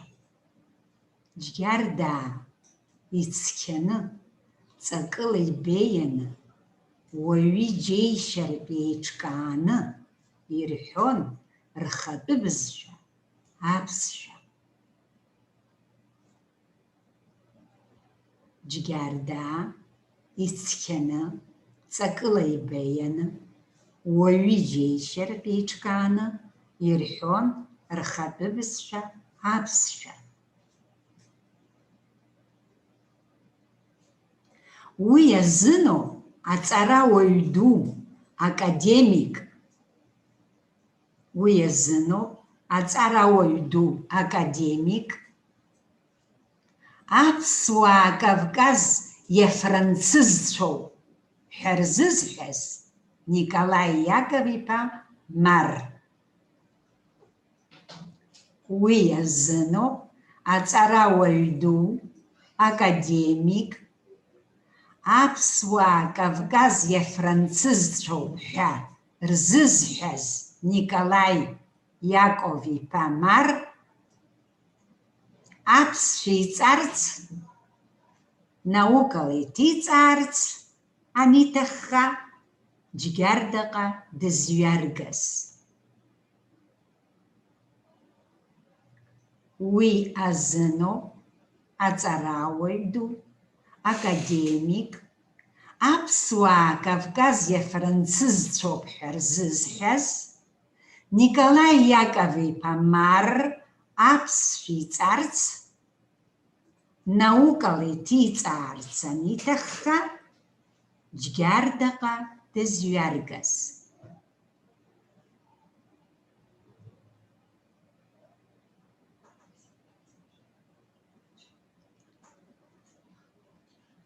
Мар аԥсшәа ҵаны Џьгьардантә данцоз, ардәына алаӷырӡеиԥш ицқьоу шәбызшәа ахаан ишәмырӡын ҳәа аԥсышәала ииҳәаз иажәақәа иахьагьы ирхашҭуам Џьгьарда. Мар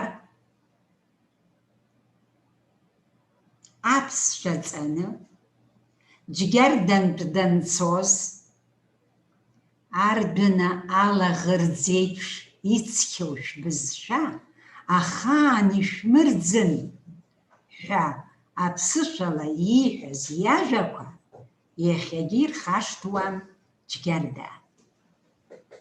Сеиҭаԥхьах. Мар аԥсшәа ҵаны Џьгьардантә данцоз, ардәына алаӷырӡеиԥш ицқьоу шәбызшәа ахаан ишәмырӡын ҳәа аԥсышәала ииҳәаз иажәақәа иахьагьы ирхашҭуам Џьгьарда.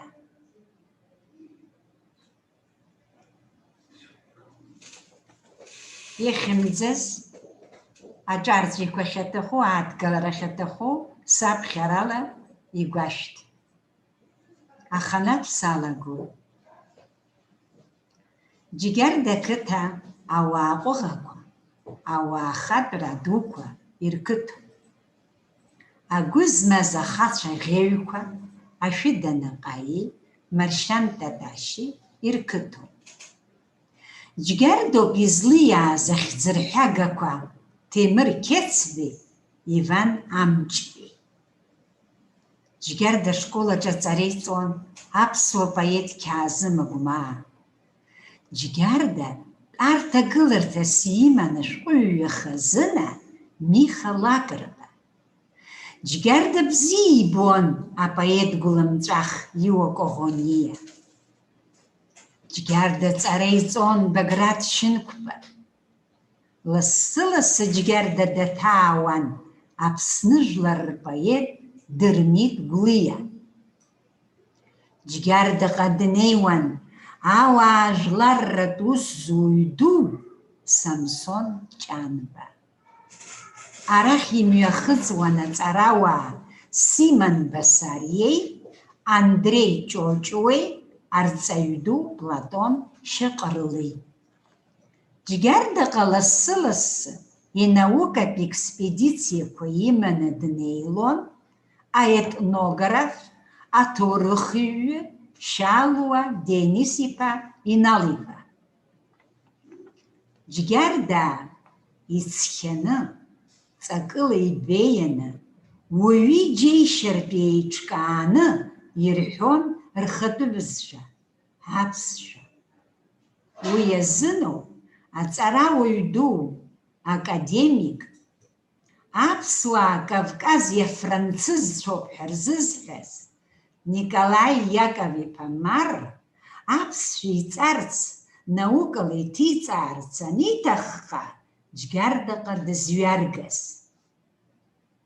Мар аԥсшәа ҵаны џьгьардантә данцоз, ардәына алаӷырӡеиԥш ицқьоу шәбызшәа, ахаан ишәмырӡын ҳәа аԥсышәала ииҳәаз иажәақәа иахьагьы ирхашҭуам џьгьарда. Иҭабуп шәахьсзыӡырҩыз.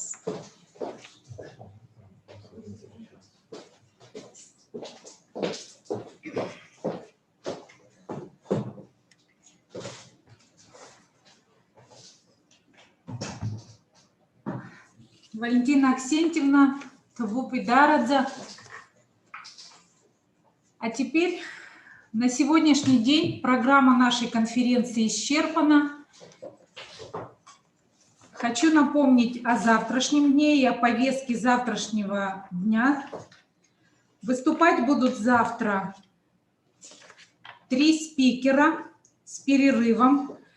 Направление общеобразовательное и дошкольное образование.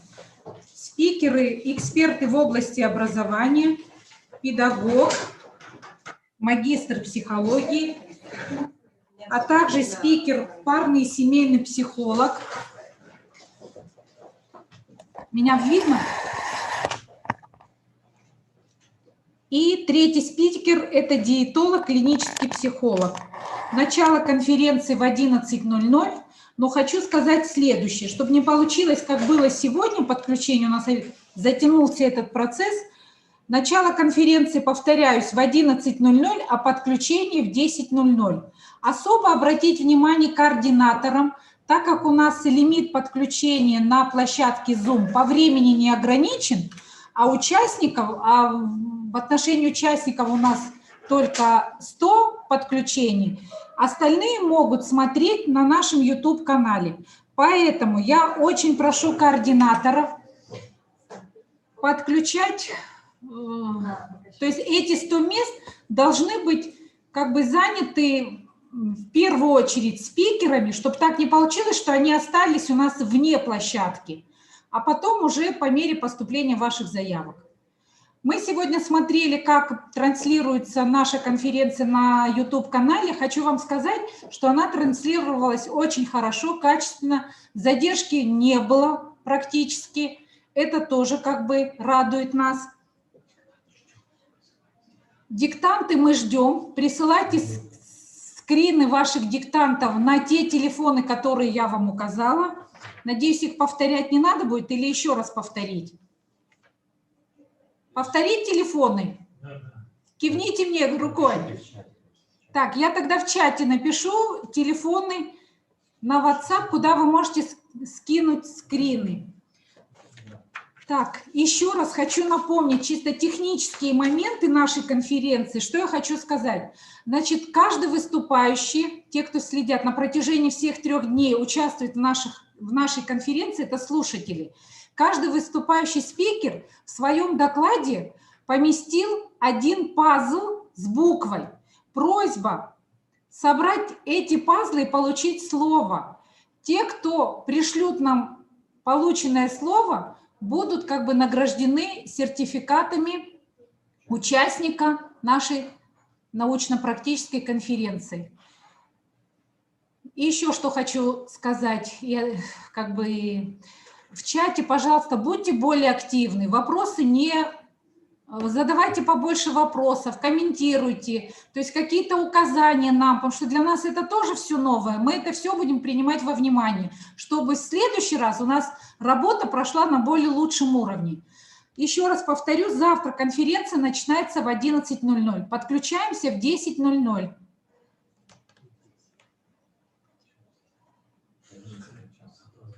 Так.